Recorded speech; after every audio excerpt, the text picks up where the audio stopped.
입니다. 조금 전에 소개받은 인제대학교 건축학과 고인석입니다. 이게 사실은 보니까 이게 역사하고 엮어서 도시들을 진행하는 그 강의이기는 합니다만은 인 것으로 저는 조금 파악을 했습니다만은 뭐 사실은 가야 시대 때 건축물이라는 것들이 거의 이제 남아 있는 것들은 없고 그 뭐 고상가옥 뭐 이런 것들이 다 추정으로만 돼 있고 이래서 건축이라는 것들에 대해서 그래서 저는 뭐 역사 전공도 아니고 저는 전공이 건축 설계 쪽입니다. 그래서 우리 이제 김해시 도시와 그 건축의 보편성과 정체성, 뭐 특이성, 뭐 이런 내용으로 좀 해서 조금 현대 쪽 이야기들을 풀어 나가려고 좀 준비를 했고요. 이 자료는 사실은 저희들이 한동안 재작년까지 저희 인제대학교에서 김해학이라는 강의가 있었습니다. 우리 역사를 전공했던 이영식 교수님이 이제 주최를 하셔가지고 우리 김해시 전체의 그 경제, 뭐 교육, 뭐 산업, 그 다음에 도시와 건축 이런 내용들을 가지고 이제 한 파트씩 맡아서 강의하던 내용입니다. 그 자료를 제가 그대로 좀 활용을 해서 말씀을 드리려고 합니다. 그래서 김해의 도시와 건축 해가지고요, 되어 있고요. 그래서 강의 전반적인 내용은 도시에 대해서 조금 살펴보고 다음에 건축으로 넘어가도록 하겠습니다. 컨텐츠는 뭐 전반부 2개 정도가 도시 이야기고 후반 3개 정도가 건축 이야기입니다. 도시의 이해라는 부분을 좀 보시면은요. 도시라는 것들이 이제 구성하는 요소가 사실은 유형의 요소, 무형의 요소 이렇게 볼 수 있는데요. 도시를 구성하는 이제 유형의 요소라는 것은 도시가 틀을 잡고 앉아 있는 지형, 자연 지형들이고, 그 다음에 그 위에 사람들이 건설해 놓은 도시 구조물들, 도로나 뭐 교량이나 건물 이런 것들이 있고요. 그 다음에 거기서 생활하는 사람, 이런 것들이 유형 요소로서 도시를 구성을 하고 있고, 그 사람들이 주로 만들어 놓은 오랜 시간에 걸쳐서 만들어 놓은 것들이 역사와 문화, 정치, 경제, 교육 이런 것들이 그 도시의 그 정체성을 형성하는 요소들입니다. 그리고 그래서 이제 보통 도시들이 자연과 지형이라고 이야기했을 때는 대개 도시의 경계들이 자연의 하천이나 산, 봉우리 이런 것들에 의해서 도시의 경계들이 확정이 되고요. 그 자연 지형들이 농산물이 많이 나오느냐, 뭐 안 나오느냐 이런 것들에 의해서 도시의 산업들이 결정이 되겠죠. 그리고 뭐 사람들이 생활하면서 이루어갔던 이러한 역사적인 요소들, 문화 요소들 이런 것들이 눈에 보이지 않는 요소로서 전통을 구성하는 요소들이 될 것입니다. 그리고 도시를 우리가 이야기할 때 보편적인 내용들이 있을 거고 도시 하나하나마다의 특이성이라고 할 수 있는 정체성 이야기할 수 있을 겁니다. 그래서 도시적인 보편성이라고 하는 것은 우리가 도시라고 보통 이야기하는 것들은 사람들이 많이 모여서 사는 장소 뭐 이런 것들이 도시 아니겠습니까? 그래서 뭐 도시가 도시를 구성해서 그 도시들이 발전해 나가기 위해서는 뭐 도시의 쾌적성이라든지 안전성 뭐 이런 것들은 도시 기능적인 면 이런 것들이 도시를 구성하는 보편성이 될 거고요. 근데 도시라는 것들이 사실은 이 도시라는 것들의 정의도 딱 고정되어 있는 건 아닙니다. 시대가 역사가 흐르면서 도시를 바라보는 시각들이 달라집니다. 예를 들면 옛날에 우리 중세시대나 이렇게 옛날에는 전쟁이 많았을 때는 도시를 방어하는 게 상당히 중요한 요소였죠. 그래서 도시를 전쟁이 났을 때 어떻게 방어할 거냐 해서 산성 같은 것들이 도시 외곽을 구성하면서 도시의 외적의 침입으로부터 도시를 방어하는 것들이 상당히 중요한 도시의 안전성을 담보하기 위한 요소였다면 현재 도시는 사실은 산성이나 이런 것들이 없지 않습니까? 그것보다는 다른 도시와 어떻게 교류를 잘 할 수 있느냐, 이게 도시의 경쟁력을 결정을 하는 겁니다. 옛날에는 차단이 상당히 중요한 요소였다면 요즘은 교역을 위한 도로라든지 항만이라든지 뭐 이런 요소들이 상당히 도시의 발전에 중요한 요소이기 때문에 그 산업이 발달하면서는 그 도시에 대한 인식들, 중요도 이런 것들이 달라진다는 이야기고요. 그 다음에 요즘 이제 도시와 건축을 이야기할 때 친환경 뭐 이런 이야기들을 많이 하지 않습니까? 그죠? 그래서 옛날에는 우리나라만 하더라도 도시라는 것들이 1900 5, 60년대 이제 전쟁 끝나고 근대화를 이루어 오는 과정에서는 도시의 효율성이 상당히 중요한 요소였습니다. 그래서 주로 차량들 위주로 도시들을 많이 설계를 했다면 2000년대쯤 넘어오면서 우리나라가 어느 정도 경제 성장을 이루고 난 이후에는 도시에서 말하는 그러니까 도시의 친환경 또는 요즘 말하는 웰빙 뭐 이런 것처럼 쾌적한 인간의 삶을 어떻게 만들어 나갈 것이냐 하는 것들이 상당히 중요한 패러다임으로 바뀌어 있습니다. 그래서 그게 뭐 패러다임이라고 한다면 시대정신이라고 이야기할 수 있겠죠. 그런 이야기도 있었고요. 그 다음에 뭐 1960년대, 70년대 뭐 미국의 도시학자 중에 케빈 린치라는 분이 있는데 그분은 이제 도시를 바라보는 방식이 도시의 기능 뭐 이런 것보다는 도시의 이미지 뭐 이런 그 위주로 도시들을 많이 바라보게 돼서 우리나라가 한 2000년대에 와서는 도시 경관 뭐 이런 이야기들을 각 지자체들이 많이 하고 경관 계획을 하지 않습니까? 그런 것도 뭐 그런 영향들입니다. 그래서 도시를 바라보는 시각들이 항상 고정되어 있는 것들이 아니고 보편성도 이렇게 시대마다 달라진다 하는 것을 말씀을 드리는 거고요. 그 다음에 정체성이라고 하는 이게 이제 도시를 바라보는 하나의 시각이 보편성이라고 한다면 정체성이라고 할 때는 그 도시만이 가지고 있는 지역성이나 고유성 이런 것들이 도시의 하나의 요소가 될 겁니다.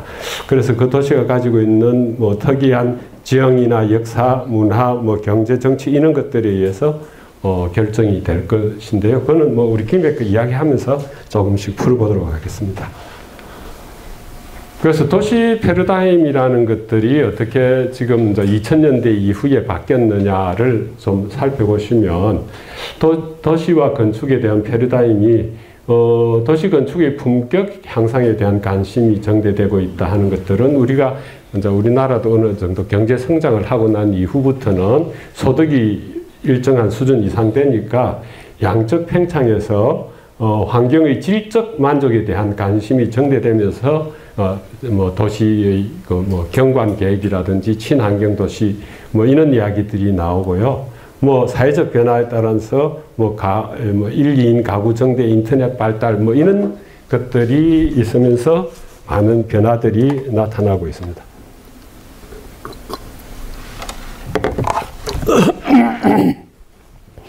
그 다음에 이제 녹색 도시 건축에 대한 시대적 요구 확산이라는 것들은 저희들이 이제 한참 많이 듣는 게 이제 2000년대 이후에 들어와서 친환경 뭐 이런 이야기를 많이 듣지 않습니까? 그러한 것들은 지금 저희들이 이제 산업혁명 이후에 산업들이 많이 발달되면서 쓰는 것들이 이제 석유나 석탄과 같은 하석 연료들을 많이 쓰니까 많이 씀으로 해서 우리가 이제 그 대기 중에 화석연료를 많이 쓰면 CO2 이산화탄소 발생들이 많아지지 않습니까? 이산화탄소 발생이 많아지면 그 대기 중에 이산화탄소가 많아지면 지구 온난화 현상이 생깁니다. 그래서 지구 온난화 현상에 따라서 그 이상 기후들이 많이 발생하고 하니까 그것들을 방지하기 위해서 CO2 발생들을 최대한 억제하자 하면서 하는 것들이 요즘 친환경 뭐 이런 문제들. 그래서 우리가 지속 가능한 개발이라는 말은 여러분들 많이 들어보셨지 않습니까? 그렇죠? 그래서 지속 가능한 개발이라는 것은 우리가 살아가는데, 도시를 만들거나 사람들이 살아가는데 개발은 안 할 수는 없지만, 개발을 하더라도 이거 지구 온난화를 방지하기 위해서 CO2를 최대한 적게 쓸 수 있도록, 에너지도 쓸 수 있는 에너지를 최소한으로 줄이고, 그 다음에 화석연료 대신에 친환경연료, 뭐 태양열이라든지 풍력이라든지 이런 것들을 쓰자 하는 것들이 친환경 아닙니까?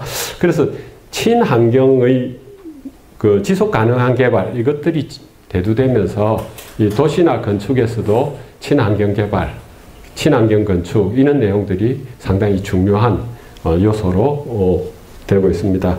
그래서 보시면 우리 전 세계 인구의 한 50% 정도가 도시에 거주하고 있고요. 그 중에서 말씀드린 이산화탄소 발생하는 전체 온실가스라는 게 이산화탄소입니다. 이산화탄소의 약 70% 이상을 도시에서 발생시키고 있습니다. 뭐 자동차라든지 공장이라든지. 그래서 이러한 부분들을 해결하기 위해서 도시도 친환경적으로 바꾸자 하는 내용들이고요. 그 다음에 지금은 이제 미국하고 중국하고 서로 대두되면서 보호무역이 상당히 이제 그쪽으로 자국들의 이익을 위해서 다시 회귀하는 경향을 가지고 있습니다만은 2000년대 이후들은 이제 우리가 사실은 국제 글로벌 경쟁으로 되면서 도시들 자체가 국가적인 경제보다는 도시의 경쟁력을 상당히 중요하게 생각하는 시대가 도래를 했습니다. 그래서 거기에 따라서 각 도시들이 자기들 고유한 이미지를 만들거나 아니면 도시의 생활 환경, 시민들의 생활 환경을 쾌적하게 만들어서 유능한 인재들이 그 도시에 계속 잘 남아 있을 수 있도록 하고, 그래야 좋은 기업들이 그 도시로 옴으로써 도시의 경쟁력을 높이자 하는 내용들, 이러한 것들이 그동안 우리가 밟아왔던 도시들의 변화 내용이었습니다. 그래서 요거는 제가 한 2012년도 3년도에 도시경관계획을 했었습니다. 김해시 도시경관계획을 했을 때, 그때 이제 도시 방향 뭐 이런 것들을 앞으로 도시들이 어떻게 나아갈 거냐 하는 내용들을 정리를 한 내용들을 좀 요약을 했는데요. 그 패러다임, 도시의 변화 패러다임하고 김해시 도시의 방향하고 엮어서 같이 한번 말씀을 드리겠습니다. 그래서 도시 형성 방향을 이렇게 제가 경관계획할 때 제안을 했었는데, 뭐 안전하고 쾌적한 도시 공공공간 조성, 그 다음에 도시의 정체성 형성, 그 다음에 자연과 어우러진 친환경 도시 조성, 도시 재생과 활용, 인적 자원의 육성과 연계, 뭐 이런 내용들이 조금 전에 말씀드렸던 도시의 패러다임의 변화에 따른 김해시가 나아갈 방향, 뭐 이런 내용들을 제안을 했었습니다. 그래서 안전하고 쾌적한 도시 공공공간 조성이라는 것들은 우리 일반 시민들이 생활하면서 도시에서 집안에서 본인의 집에서도 생활하지만 여가 시간들을 많은 부분들을 도시 공공공간에서 많이 보내고 있습니다. 그래서 도시의 공공공간이라고 하는 것들은 저희들이 도로도 될 수도 있고 도시에서 비어져 있는 공간들입니다. 도로 또는 공원이나 뭐 이런 내용들이죠. 광장 뭐 이런 데서 만남이나 뭐 이렇게 교류 다양한 활동들이 일어나니까 이 부분들을 현재 도시에서는 상당히 쾌적한 공간들을 제공하자 하는 것들이 도시에서 중요한 요소로 되어 있습니다. 그리고 뭐 그래서 이게 자동차 위주의 도로보다는 보행자 위주의 쾌적하고 안전한 보행 환경 조성하는 것들이 상당히 중요한 요소다. 그리고 뭐 도로별 특성화에 따른 도시 공간의 인지성을 강화하면서 도시의 정체성을 표현한다 하는 것들인데요. 그 사례들을 좀 보시면 독일의 남서부, 독일하고 프랑스하고 스위스 국경 지역에 가깝게 있는 프라이부르크라는 도시입니다.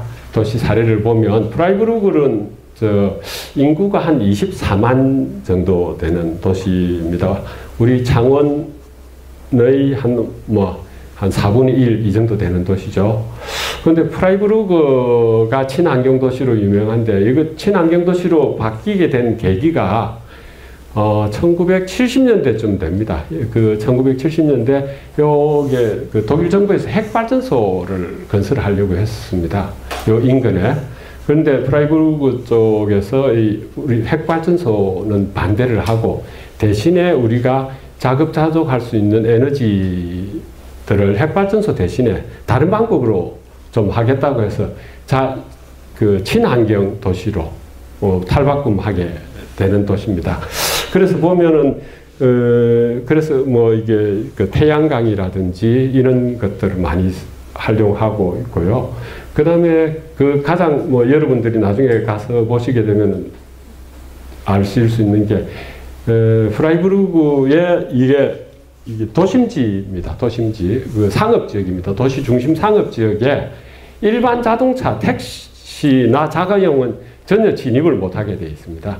진입은 못하고 이 전차 있죠. 트램, 지상 전차하고 자전거만 들어올 수 있고요. 그 다음에 여기에 상가들이 많으니까 이 상가들이 이 물건을 팔고 뭐 이러려면 이 서비스는 해야 되지 않습니까? 그런 차들만 들어올 수 있도록 도시가 되어 있고, 그래서 그 중심 상업 지역에 가면 자전거하고 트램만 다니고, 그 다음에 그 광장에도 뭐 이게 사람들이 많이 모여서 일광욕도 즐기고 하는 그런 도시고 친환경 도시로 유명한 지역입니다. 그래서 뭐 우리 김해시에서 제가 제안했던 것들은 뭐 정자나무가 있는 데는 뭐 소공원을 좀 형성하고, 우리가 일상생활을 가장 많이 할 수 있는 것들이 주거지역이지 않습니까? 자기 본인이 집이 있는 장소인데, 우리 김해시에서는 이게 삼방동이나 안동 이런 부분들은 도시 계획에 의해서 형성된 도시입니다만 1970년대 계획되고 해서 일반 주거지 안에는 녹지들이 상당히 부족합니다. 그래서 뭐 담장이나 이런 것들을 활용해서 녹지를 최대한 확보하자 뭐 하는 제안들을 했었고, 요 부분은 우리 이제 삼방동에 있는 학교 2개하고 뭐 칠암 도서관이라 있는데, 요 보행 공간들이 이 부분들을 이 공원으로 좀 조성을 해서 학교하고 같이 공유를 하자 뭐 이런 제안들을 좀 했었습니다. 그 다음에 이제 두 번째로 도시의 정체성 문제입니다. 도시의 정체성 문제. 요 부분은 아마 26일 날 답사를 가신다니까 가시면 아마 이 장소는 가실 것 같습니다. 이게 우리 김해시의 유적들이, 가야의 유적들이 남아있는 가장 대표적인 장소거든요. 그 내외동에 해반천이라는 하천이 있고, 요 옆에 수로왕비령이 있고, 구지봉이 있고, 수로왕 탄생했던 구지봉 김해박물관, 그 다음에 대성동 고분군, 그 다음에 수로왕릉 봉항대 공원이 있고, 여기가 폐총. 요 앞전에 우리 다른 선생님이 이야기 하셨을 때 뭐 이 김해 요쪽까지 바다였다고 하셨던 자료가 있는 것 같은데요. 그 바닷가에서 이제 조개 주워 먹고 했으니까 요 배총이 있는 거죠. 여기가 김해에서 가장 그 중요한 유적들이 남아있는 그 거리입니다. 그래서 김해시에서 상당히 오랜 기간에 걸쳐서 이 유적들을 연결하기 위해서 선형공원을 만들어 놨습니다. 선형공원을 만들어 놓고, 이 지역도 뭐 3단계 사업으로 해서 다른 그 사업들을 계획을 해놨었는데, 뭐 여러 가지 상황으로 이렇게 넣어지고 있습니다. 그래서 요 가야의 그래서 요 쫙 연결한 이 부분을 선형공원으로 해반천하고 잘 구성해서 공원으로 구성을 해놨는데, 이 부분들이 사실은 요쪽 옆이 새로 개발한 내외동 주거지역입니다. 내동 주거지역이고 여기 상업지역인데 이 부분이 공원으로 잘 조성을 해놨습니다만은 이게 이쪽 주거지역, 인구들이 많은 주거지역하고 연결성이 상당히 떨어져 있습니다. 저희들이 이제 그 건축도시 쪽에서 쓰는 스페이스 신텍스라는 프로그램이 있는데요. 그거는 건축이나 도시에서 이렇게 연결성을 보는 이 시뮬레이션을 해보는 프로그램인데 그걸 돌려보면 김해가 이쪽 방향으로 연결이 잘 되는데 이쪽 방향으로는 연결이 잘 안 되는 걸로 나왔습니다. 그래서 이쪽에 보행자들이 잘 넘어올 수 있도록 연결성을 강화해 줘서 활용성을 좀 높이고 그 다음에 여기에는 구도심 상업지역들이 이렇게 있고 여기는 신도시 상업지역들이 있는데 이러한 부분들을 연결을 잘 해서 나중에 관광객들이 오면은 뭐 이렇게 유적을 보는 것도 중요하지만 또 이 상업지역에 와서 저녁도 먹고 잠도 자고 이래야 이게 도시가 경제적으로 활성화되지 않습니까? 그래서 이러한 연결성들을 강화시켜 줘야 된다 뭐 하는 이러한 제안들을 했고 그래서 이 유적들을 현대적으로 잘 활용할 수 있도록 하자 하는 제안을 했었습니다. 그 다음에 도시 정체성 형성과 관련해서 다른 사례들을 좀 보면 리옹에 있는 생장거리라는 데도 있습니다. 요거는 해외 사례인데 여기도 보면 옛날에 중세 시대 때 건물들이 상당히 많이 남아 있는데 그걸 처음에는 다 철거를 하고 리옹이 새로운 도시 시설물들을 넣으려고 하다가 그러지 말고 그대로 보존하면서 각 시설들을 현대적인 시설들을 넣으면서 이 상당히 지금 현재로서는 유명한 관광지가 되고 있고요. 뭐 전주 고속도로 톨게이트 같은 경우에도 뭐 전주의 한옥 모양으로 이렇게 그 톨게이트를 만들어서 전주의 전통적인 모습들을 나타내고 있습니다. 그래서 유적이라는 게 남아있는 것들이 현대인들의 생활하고 어떻게 잘 사실은 건물도 우리 한옥 같은 건물들도 그대로 안 쓰고 놔두면은요 더 오래 지속하지를 못한다고 합니다. 사람이 생활하면서 그걸 계속 관리를 하는 게 상당히 중요해서 현대적인 활용하고 잘 엮어서 활용해보자 하는 것들이 이 말씀을 드리는 거고 그 다음에 도시의 정체성을 형성하는 방식들은 뭐 이렇게 그 도시가 가지고 있는 여러 가지 뭐 이 역사적인 내용들은 가야문화축제라든지 진례 도자기 앞에 도자기 관련해서 수업도 하셨던데 뭐 진례는 분청사기가 상당히 유명한 김해가 분청사기가 유명하니까 그런 거 하고 활용해서 그 다음에 대동의 하해단지도 있으니까 이런 산업들하고 연계된 도시의 정체성을 표현하는 방식 뭐 이런 것들을 제안하기도 했습니다. 그 다음에 아까 말씀드린 저희들 친환경과 관련해서 자연의 그 도시에서 친환경적 도시 구성. 그 우리 김해가 사실은 그 도시 디자인과라는 것들을 전국에서 최초로 만들었거든요. 한 2000년도쯤에 만들었습니다. 그래가지고 도시 디자인, 도시 관리 뭐 이런 게 상당히 앞서가는 듯 한데요. 문제는 부산에 있는 중소공장들이 다 외곽으로 밀려 나오면서 우리 김해에 다 들어와 있습니다. 그래서 그거는 실패를 했어요, 김해가. 그래서 김해 산지 곳곳에 가면 이 중소공장들이 난립을 해 있습니다. 이런 부분들은 사실은 도시에서 관리를 좀 해야 되는데 그거는 상당히 오랜 기간에 걸쳐서 형성되어 있기 때문에 관리하기가 상당히 어려운 문제고 그래서 우리가 자연 요소들을 이런 것들이 이제 관리를 해야 된다고 제가 이제 경관계획에서 장기적인 요거는 한 50년 이 정도 바라보고 관리를 해야 되는 문제입니다. 그런 제안들을 했었고요. 그 다음에 저탄소 녹색 도시를 구형하는 게 아까 말씀드렸던 프라이부르크에 있는 태양열 주택 같은 게 이제 태양열을 이용해서 하는 주택이고 요거는 좀 태양열 각도에 맞춰서 이게 돌아가고 있습니다. 이게. 그 다음에 우리 그 브라질에 있는 구리치파라는 도시도 상당히 유명한 친환경 도시입니다. 여러분들 좀 들어보셨을 수도 있는데요. 구리치파가 친환경 도시로 상당히 유명한데 구리치파의 가장 대표적인 게 요즘 우리나라 서울에서도 했고 부산도 일부 좀 하고 있는데 BRT라고 해서 버스들이 이 도로 중앙에 버스 전용 차로 해가지고 버스들이 빨리 달릴 수 있도록 한 거 있지 않습니까? 그걸 최초로 실행한 도시가 이 구리치파입니다. 구리치파. 그래서 그 구리치파 가보면 버스 노선이 두 가지로 되어 있습니다. 강력 버스 노선이라고 해가지고 큰 지역들을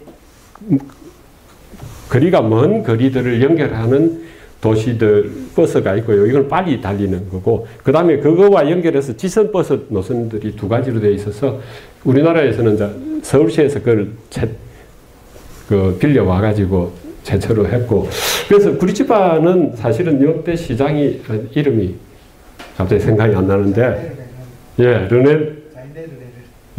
그런데 이분이 사실은 대중교통을 빨리 시민들이 많이 이용할수록 사실은 자가용보다는 훨씬 친환경적인 거기 때문에 하기 위해서 지하철을 처음에는 생각을 했습니다. 지하철, 전철, 트램 뭐 이런 걸 했었는데 그 비용이 많이 드니까 그걸 못하고 버스로 가지고 그걸 실현을 한 거고요. 구리치파는 그래서 요새 우리 쪽에서 말하는 15분 도시 뭐 이런 이야기들을 하는 것도 그 버스 노선만 정비를 한 게 아니고 버스 노선에 이게 강력버스 노선들의 정거장 주변에는 용적률을 높입니다. 용적률. 용적률이라는 게 건물을 높게 지을 수 있도록 하는 거죠. 그래서 버스 정류장 주변에 많은 사람들이 살 수 있는 시설들을 만들 수 있도록 해갖고 대중교통의 이용률을 높이는 게 이 핵심입니다. 이 계획의. 그래서 그런 식으로 해서 친환경 도시를 만들자 하는 거고요. 요거는 나중에 그림을 한번 더 보시면 될 것 같습니다. 그래서 뭐 저희들이 경관계획 할 때 저는 이제 뭐 김해시 뭐 다른 그 공장, 녹지 뭐 이런 것들도 조금 정리를 해야 된다는 제안도 했지만 요런 제안도 한번 했었습니다. 우리가 김해는 특이하게 저희들 요 김해 시가지입니다. 요 시청이 요 언저리 좀 있고요. 바로 앞에 평야가 있습니다. 평야. 김해 평야가 있는데 고속도로가 요리 지나면서 도시하고 완전히 단절돼 버려 있어서 우리 시민들이 일상생활에서는 이 평야를 고속도로가 또 보면은 이게 보통 일반 땅보다 좀 높게 홍수나 이런 피해가 없게 하기 위해서 높게 짓지 않습니까? 그래서 이쪽에 있는 건물들을 한 4층, 3층 정도 올라가야 또 평야가 보입니다. 시각적으로도 다 차단되어 있고 해서요. 시민들이 조금 더 이 평야들을 일상생활에 느낄 수 있도록 하려면 이 농로 뭐 이런 것들을 이용해서 사이클 코스나 뭐 생태합숙장 이런 것들을 좀 하면 이 시민들이 조금 더 평야를 일상생활에서 느낄 수 있지 않겠나 이래서 제안들을 했던 거고요. 그 다음에 요즘 이제 이번 정부 들어와서 조금 많이 시들해졌습니다만은 박근혜 정부 이후 때부터 도시재생의 문제들이 대두되기 시작했죠. 그래서 우리 도시재생이라고 하는 것들은 저희들이 그동안 우리 창원도 대산면입니까? 저게 북부 신도시도 개발하고 뭐 하는데 유럽에서도 그렇고 우리나라도 도시로 인구들이 집중하면서 그동안 해왔던 도시 정책들은 사실은 신도시를 건설하는 것들을 많이 했었죠. 예. 신도시. 우리 김해시 같으면은 장유라든지 삼계동 이런 신도시를 많이 만들고 했는데 그 도시의 인구들이 많이 늘어나니까 이제 인구들이 살 집을 만들어야 되지 않습니까? 집을 만들려면 그냥 만들 수 없으니까 택지를 개발해서 상하수도 연결하고 도로 연결해야 도시를 만들 수가 있으니까 집을 지을 수가 있으니까요. 신도시를 시 외곽 지역들에 많이 만들었습니다. 그래서 뭐 우리가 서울에는 뭐 분당이나 뭐 이런 것들일 거고요. 이렇게 해 왔는데 이러다 보니까 이게 웬만큼 돈 있는 사람들은 신도시로 많이 빠져나가니까 구도심들이 많이 쇠퇴를 하게 되죠. 그래서 우리 김해시도 보면은 도시 인구들이 줄어드니까 장사가 안 되는 거죠. 그러면 경제적인 활력도 떨어지고, 그 지역이 쇠퇴하면서 도시에서 상당히 기존에 마련해놨던 도시의 지역들을 활용 가치가 확 떨어져 버리는 겁니다. 그래서 처음에 이런 문제들을 해결하기 위해서 접근했던 방법은 재개발이었습니다. 재개발, 재건축 여러분들 많이 들어보셨겠지만 재개발, 재건축해갖고 오래된 도시 지역들을 그 주택을 다 허물고 재개발하면 다 아파트 짓는 거죠. 그래서 제일 그동안 문제됐던 게 아파트 건설하면 거기에 살고 있던 조금 오래된 낙후된 지역이니까 집값이 싸지 않습니까? 집값이 싸면 좀 경제적으로 능력이 좀 떨어지는 분들이 대체로 거기 살고 있는데 이 재개발하면서 새 아파트를 지으면 다 이렇게 밖으로 쫓겨나야 되는 문제들이 가장 큰 문제죠. 그런 문제들이 있었고 사실은 도시적인 측면에서 장기적으로는 이게 공동주택들은 슬럼화될 가능성이 상당히 많습니다. 한 주택을 소유자들이 너무 많기 때문에 이거를 다시 사용하기에는 합의를 해야 그 건물을 어떻게 리모델링 하든지 하지 않겠습니까? 그런 부분들이 어렵기 때문에 장기적으로는 상당히 문제가 커질 가능성도 높습니다. 그래서 박근혜 정부 때부터 나왔던 게 이제 그는 박근혜 정부의 뭐 의지라기보다는 도시를 바라보는 사람들이 전체 시각에서 나왔던 것 같은데요. 도시재생이라는 문제들이 나오기 시작을 했습니다. 그래서 우리가 이제 한 2000년대부터 그런 생각들을 가지고 와서 구도심 지역들, 낙후된 구도심 지역들을 그래도 이게 도시를 사람이 살아가는 도시지역이라는 것은 사실은 집만 짓는다고 되는 게 아니고 그 밑에 도로도 있고 상하수도도 있고 이런 것들을 미리 까는 것을 인프라스트럭처라고 하지 않습니까? 이거를 만드는데도 엄청난 비용이 들거든요.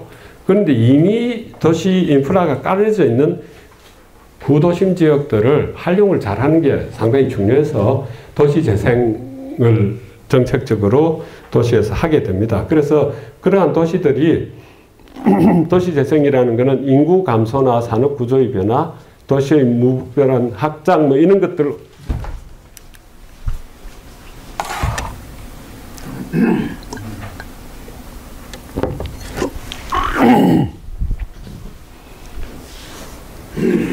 이러한 것들로 구도심들이 이제 쇠퇴하게 되니까 그 지역들을 조금 더 이게 다 지금까지 했던 깨부수고 재개발하는 것들로서는 문제가 있으니까 원래 살던 도시에서는 여러 계층이 사니까 사실은 돈이 조금 적은 사람들도 살 곳이 있어야 되지 않습니까?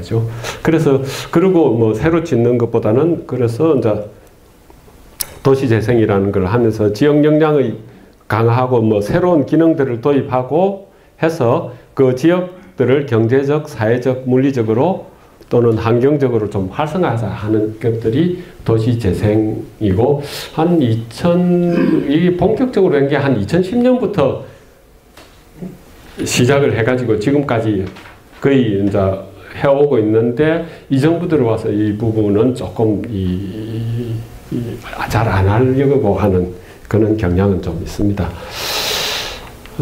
그래서 저희들 김해 같은 경우에는 여러 곳 했습니다.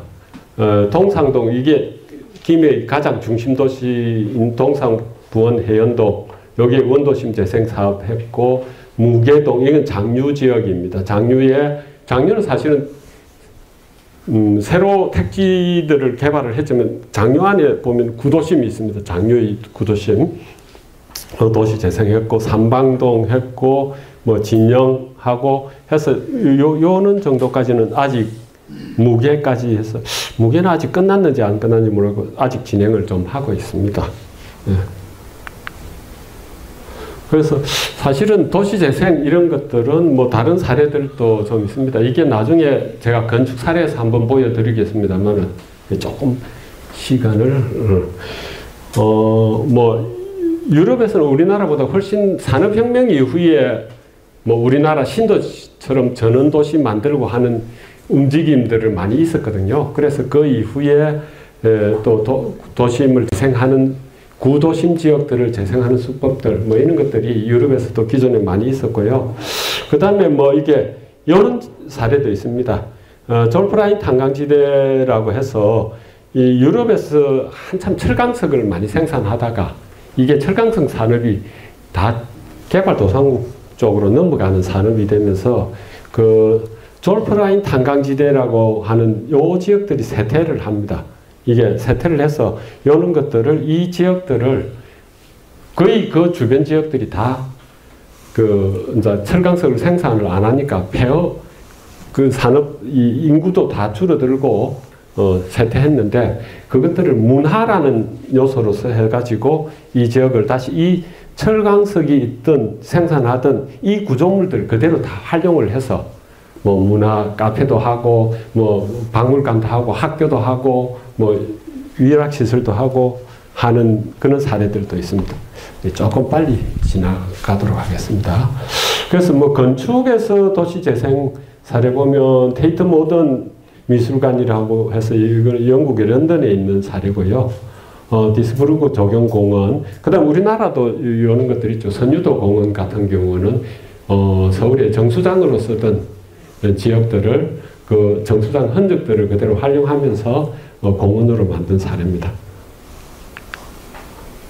그래서 뭐 김해에서 제가 제안했던 게 뭐 2012년도 계획하면서 요 제안했던 것들이 경전선이 원래 진영 쪽 이쪽으로 지나가다가 이 경전선이 이설을 하게 됩니다. 다른 방 쪽으로 이설을 하고 폐선이 남아있던 이 지역을 김해시에서는 처음에 이게 이제 철도가 여기 지나가던 지역이고 이쪽에 진영의 구도심입니다. 요 구도심이고 요 방향이 구도심이고 이쪽이 구도심이네요. 이쪽이 지금 방향이 조금 구도심이고 이쪽에 이제 신도시들이 형성이 되어 있습니다. 인구들이 늘어나면서 김해시에서 처음에 애초에는 요게 구도심 쪽이 옛날 지역이 돼서 도로가 상당히 협소하니까 이 지역을 요것들을 철로 요 흔적들을 이용해서 도로를 개설하려고 했었습니다. 도로를 개설해서 이 교통 문제를 좀 해결하고자 했던 거를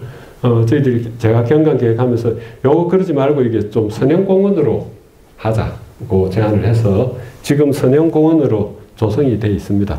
이게 그래서 여기 진영 역사 요 제가 경관 계획할 때 제안했던 거고 진영 역사는 뭐 역사 철도 박물관 뭐 이런 것들로 쓰면서 공원으로 형성이 되어 있는 모습입니다.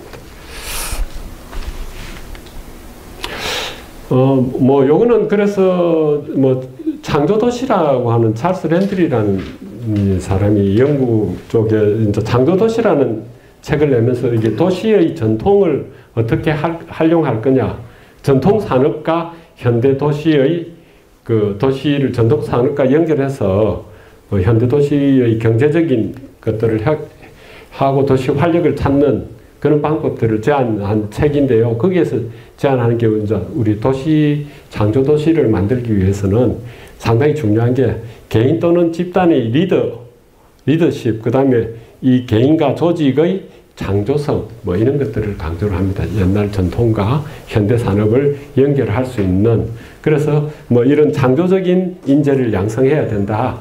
그래서 사실은 도시 재생하고 뭐 이런 것들이 저희들이 도시재생은 사실은 아까 제가 말씀을 드렸지만 우리나라 도시재생 사업들이 대개 단위가 5년 단위로 사업을 했거든요. 이게 문제가 뭐냐면 5년이라는 시간이 어떻게 보면 뭐 상당히 길어 보이지만 상당히 짧습니다. 예, 상당히 짧아갖고 그 제가 김해시 도시재생 관련해서도 관여를 했습니다만은 뭐 해가지고 정부에서 돈 따와가지고 건물 조금 짓고 주민 역량 강화한다고 사업 조금 하고 나면 끝납니다, 그냥. 예. 이게 조금 길게 봐야 되는 건데, 이게 우리나라 좀 특성상 이 정부에서 하는 사업들이 너무 이게 대통령 집권하면 대개 5년 내 끝나지 않습니까? 그러니까 이게 사업들이 너무 짧게 잡아가지고, 뭐, 국토부에서, 변명은 그렇게 합니다. 이게 도시재생 사업이라는 게 제안한 게 이게 마중물 사업이다. 해서, 너가 우리 펌프, 이게 우물 펌프할 때 물 조금 넣어가지고 이게 끌어오듯이 조금 주고 나면 너 요거 가지고 계속 해라고 하는데 너무 짧게 사업을 잡고 있기 때문에 인적인 역량들을 키우는 데는 상당히 한계가 있는 것으로 보입니다. 예. 그래서 제일 중요한 것은 사실은 인적 자원이죠. 인적 자원. 예. 그래서 도시 이야기는 이 정도로 좀 하고요. 그 다음에 건축 쪽 이야기 할 건데요. 김해 건축을 이야기하기 전에 저희들이 그 건축이라는 것들을 좀 어떤 것이냐 먼저 좀 이야기를 하고 김해 건축을 이야기하는 게 나을 것 같아서 건축에 대해서 좀 말씀을 드리겠습니다.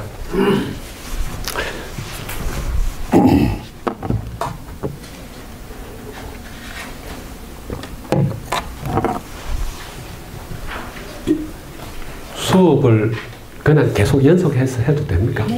네. 건축이라는 게 뭐냐 하면 저희들이 이제 대개 사실은 유명한 건축가라든지 또는 뭐 이 학자라든지마다 사실은 건축이라는 것들을 정의 내리는 방식들이 개인마다 또 많이 다릅니다. 생각들이 다를 수도 있고요, 건축가들이.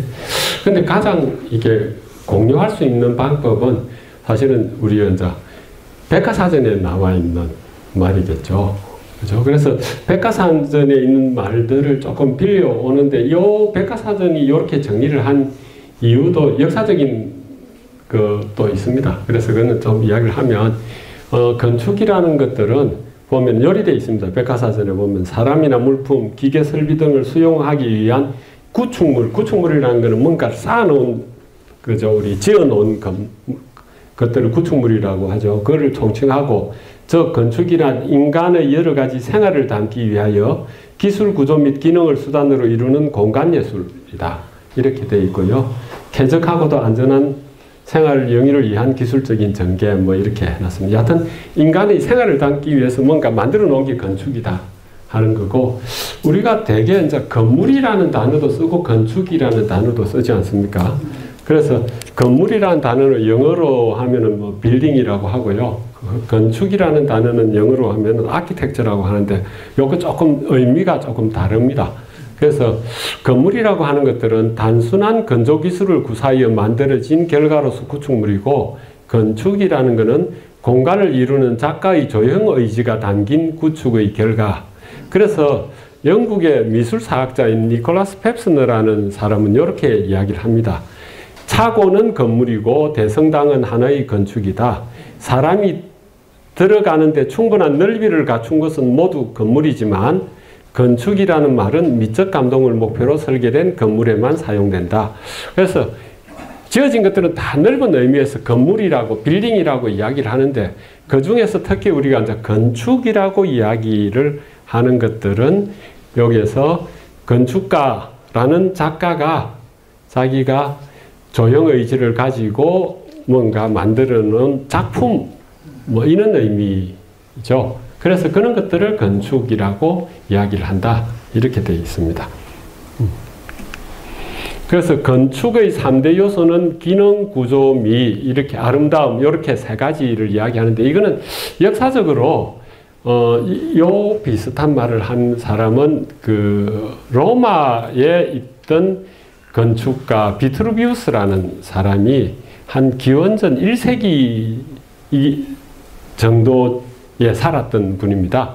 그분이 이제 건축 10서라는 책을 쓰는데요. 거기에서 건축을 이야기할 때 뭐 요거 유사하게 건축을 이루는 세 가지 요소를 이야기를 했습니다. 거기서 따온 것 같습니다. 이 백과사전에서. 그래서 그분이 이야기한 것도 뭐 견고함, 프로미타스, 뭐, 그 다음에 뭐, 그게 구조에 해당되는 거고요. 뭐, 유용성, 유틸리타스라고 하고, 뭐, 아름다움은 베르누타스, 뭐, 이렇게 이야기를 했거든요. 세 가지.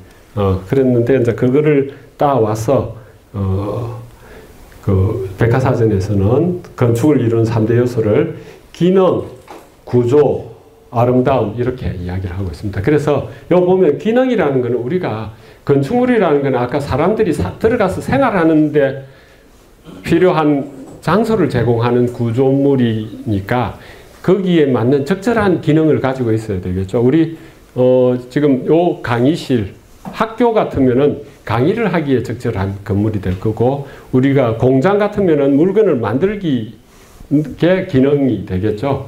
그래서 우리가 대개 뭐 그래서 우리가 건축이라는 것들은 디자인이라고 이야기를 하죠. 디자인이라는 단어하고 우리가 일반적인 말하는 예술, 아트라는 거하고 구분할 수 있는 게 제가 생각할 때는 기능인 것 같습니다. 아트, 일반 아트라고 하는 미술이나 음악 이런 것들은 어떤 용도가 있는 건 아니죠. 예. 그런데 뭐 그게 이제 뭐 실용 음악도 있고 합니다만은 용도가 있는 건 아니고요. 우리가 디자인이라고 이야기하는 것들은 건축 디자인이라든지 산업 디자인이라든지 하는 것들은 쓰임새가 들어가는 겁니다. 쓰임새가 들어갔을 때 그거를 디자인이라고 이야기를 하는 거죠. 그래서 거기에 있는 건축에서 기능, 펑션이라고 하는 거고요. 그 다음에 구조라는 것들은 그 건물이 사람들이 생활하고 있는데 들어갔는데 그게 무너지면 안 되겠죠. 우리 옛날에 삼풍백화점처럼 무너지면 큰일 나니까. 예, 구조, 무너지지 않는 튼튼한 그 건물을 오래 그 건물이 유지될 수 있도록 하는 사람으로 치면 뼈대 뭐 이런 것들을 구조라고 이야기할 수 있을 거고요.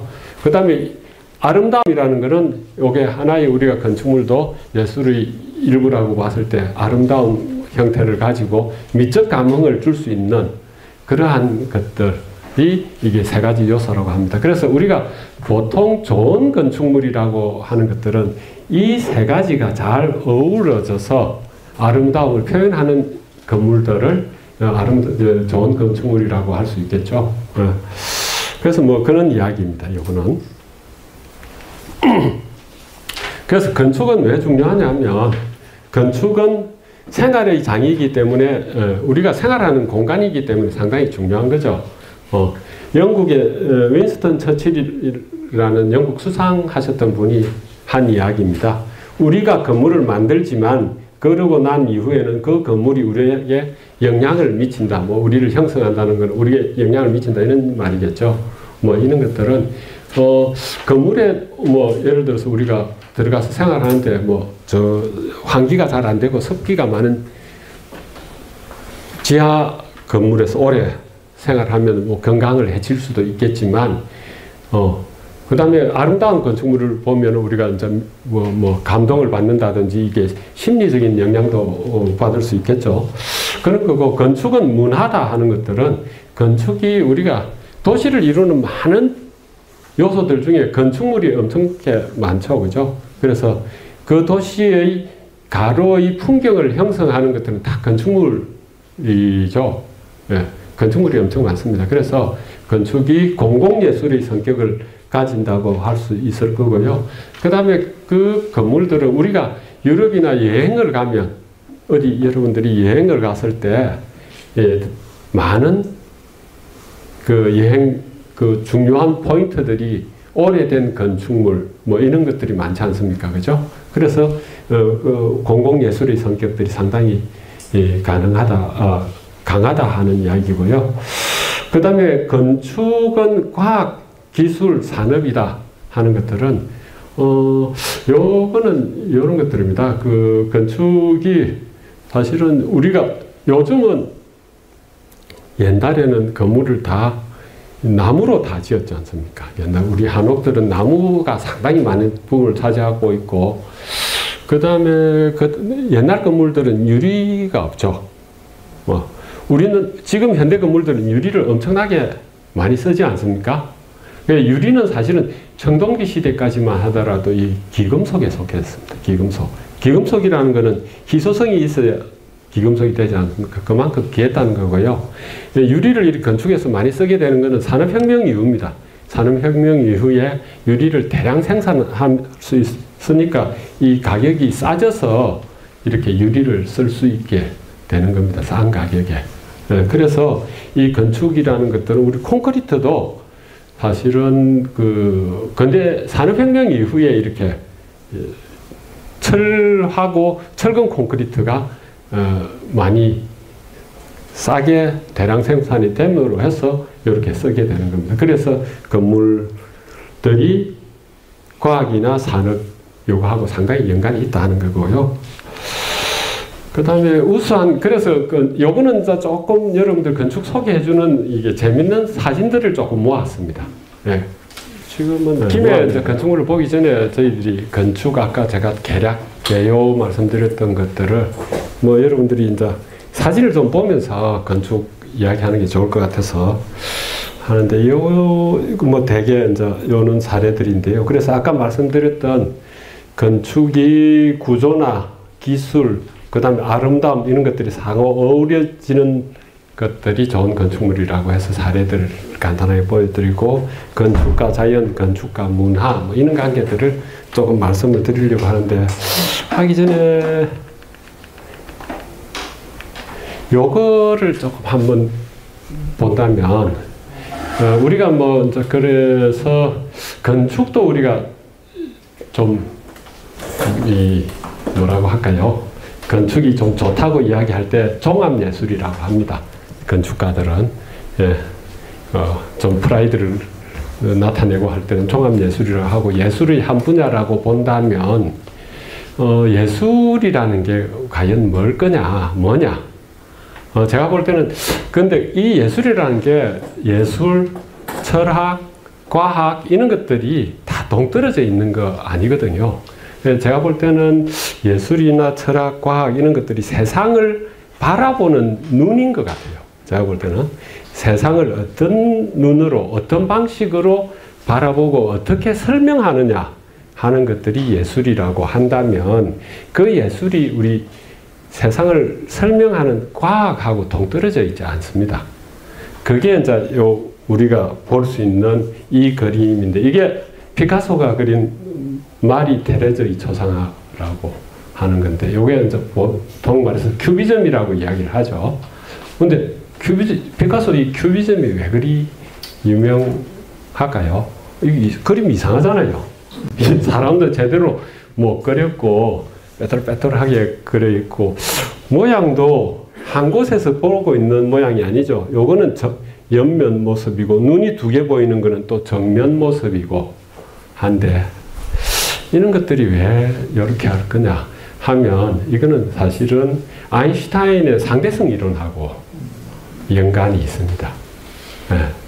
근데 우리가 그림이라는 것들은 여러분들 뭐 수학 시간에 고등학교 수학 시간에 1차원, 2차원, 3차원, 4차원 이런 거 들으셨죠?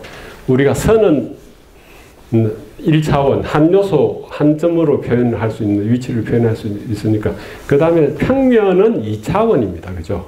2차원이고 우리가 살아가는 이 세계는 X, Y, Z 세 축으로 설명할 수 있으니까 3차원 아닙니까?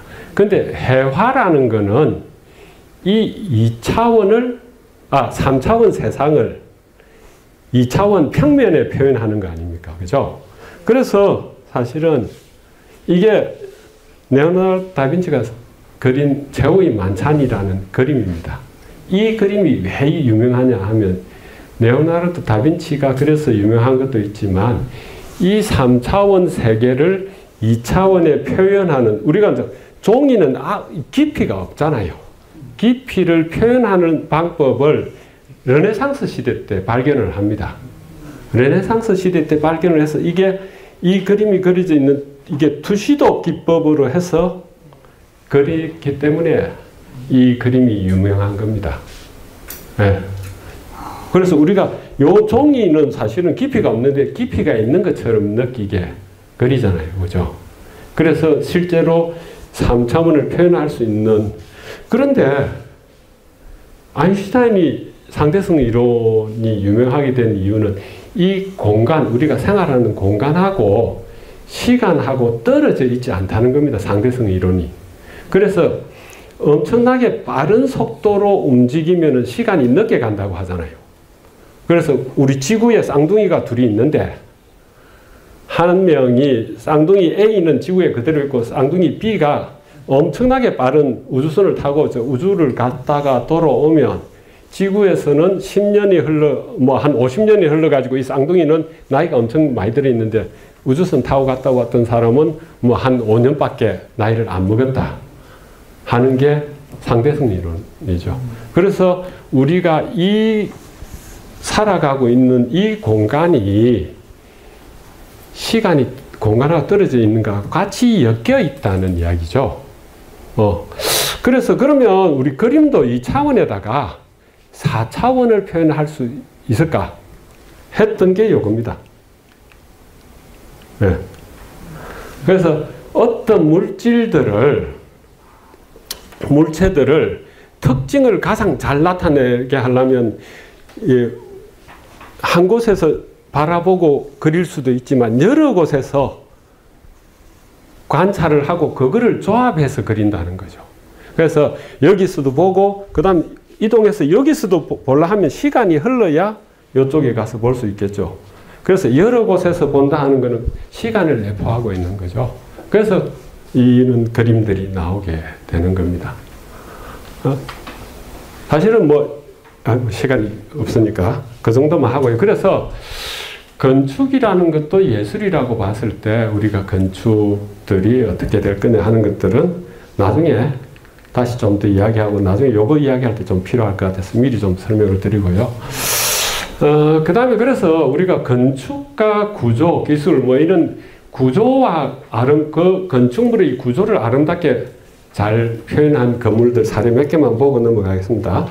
그래서 이게 그 리옹에 있는 에어포트 스테이션 그 공항 철도역입니다. 이걸 설계한 사람은 산티아고 칼라트라바라는 건축가인데요. 이 사람은 주로 동물이나 사람의 인체 이런 것들을 가지고 디자인 모티브로 설계를 많이 하시는 분인데, 이 공항 철도역인데 보면 이게 지붕들을 이게 새 날개나 아니면 고래 꼬리 모양처럼 이렇게 곡선형으로 해놨고, 요 안에 이게 지붕을 잡아주고 있는 이게 이제 구조입니다. 구조체, 이 기둥인데, 그런 것들이 동물 뼈 모양으로 이렇게 조금 아름다운 곡선으로 해서 전체를 구성하고 있죠. 그래서 그 구조가 아름다운 그 건물을 지지하는 이 구조물들을 아름다운 형태로 표현한 건축물입니다.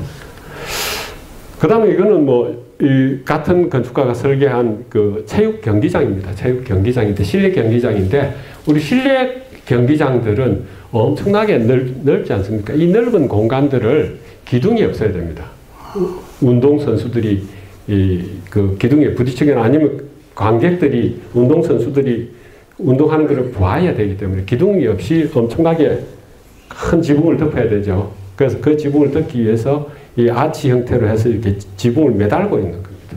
매달고 있으면서 그걸 잡아주는 그 작은 부재들도 상당히 아름다운 형태로 만든 건축물입니다. 산티아고 칼라트라바가 설계한 그 몬주익 타워라고 TV 송신탑입니다. 이 송신탑도 상당히 아름다운 형태로 설계를 했죠. 우리가 보던 형태하고 다릅니다, 보통. 그럼 이거는 건물이 무슨 건물이겠습니까, 용도가? 파리에 가면 이게 상당히. 전시관 아닙니까? 예? 전시. 예, 전시관. 예, 미술관. 퐁피두 센터 가보시는 모양이에요. 그래서 나오지. 아니면 이 공장같이 생겼지 않습니까? 공장같이. 이 뒷면이 요리 생겼습니다. 공장같이 생겼는데, 아까 말씀하셨듯이 이게 퐁피두 센터라고 해서 프랑스 파리 가면 상당히 그 유명한 관광 코스 중에 하나입니다. 이 전시관이 그 안에 문화 전시관인데요. 근데 이게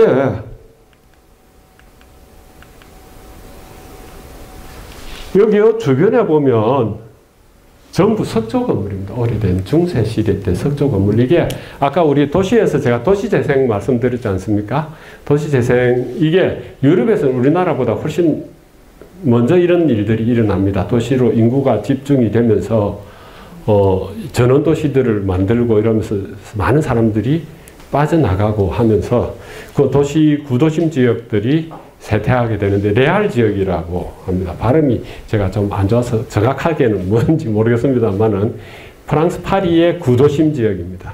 레알 지역인데 이 지역도 이게 인구들이 많이 소멸하니까 그 지역을 활성화시키기 위해서 여기는 퐁피두 센터라고 되어 있죠. 프랑스 대통령 이름입니다.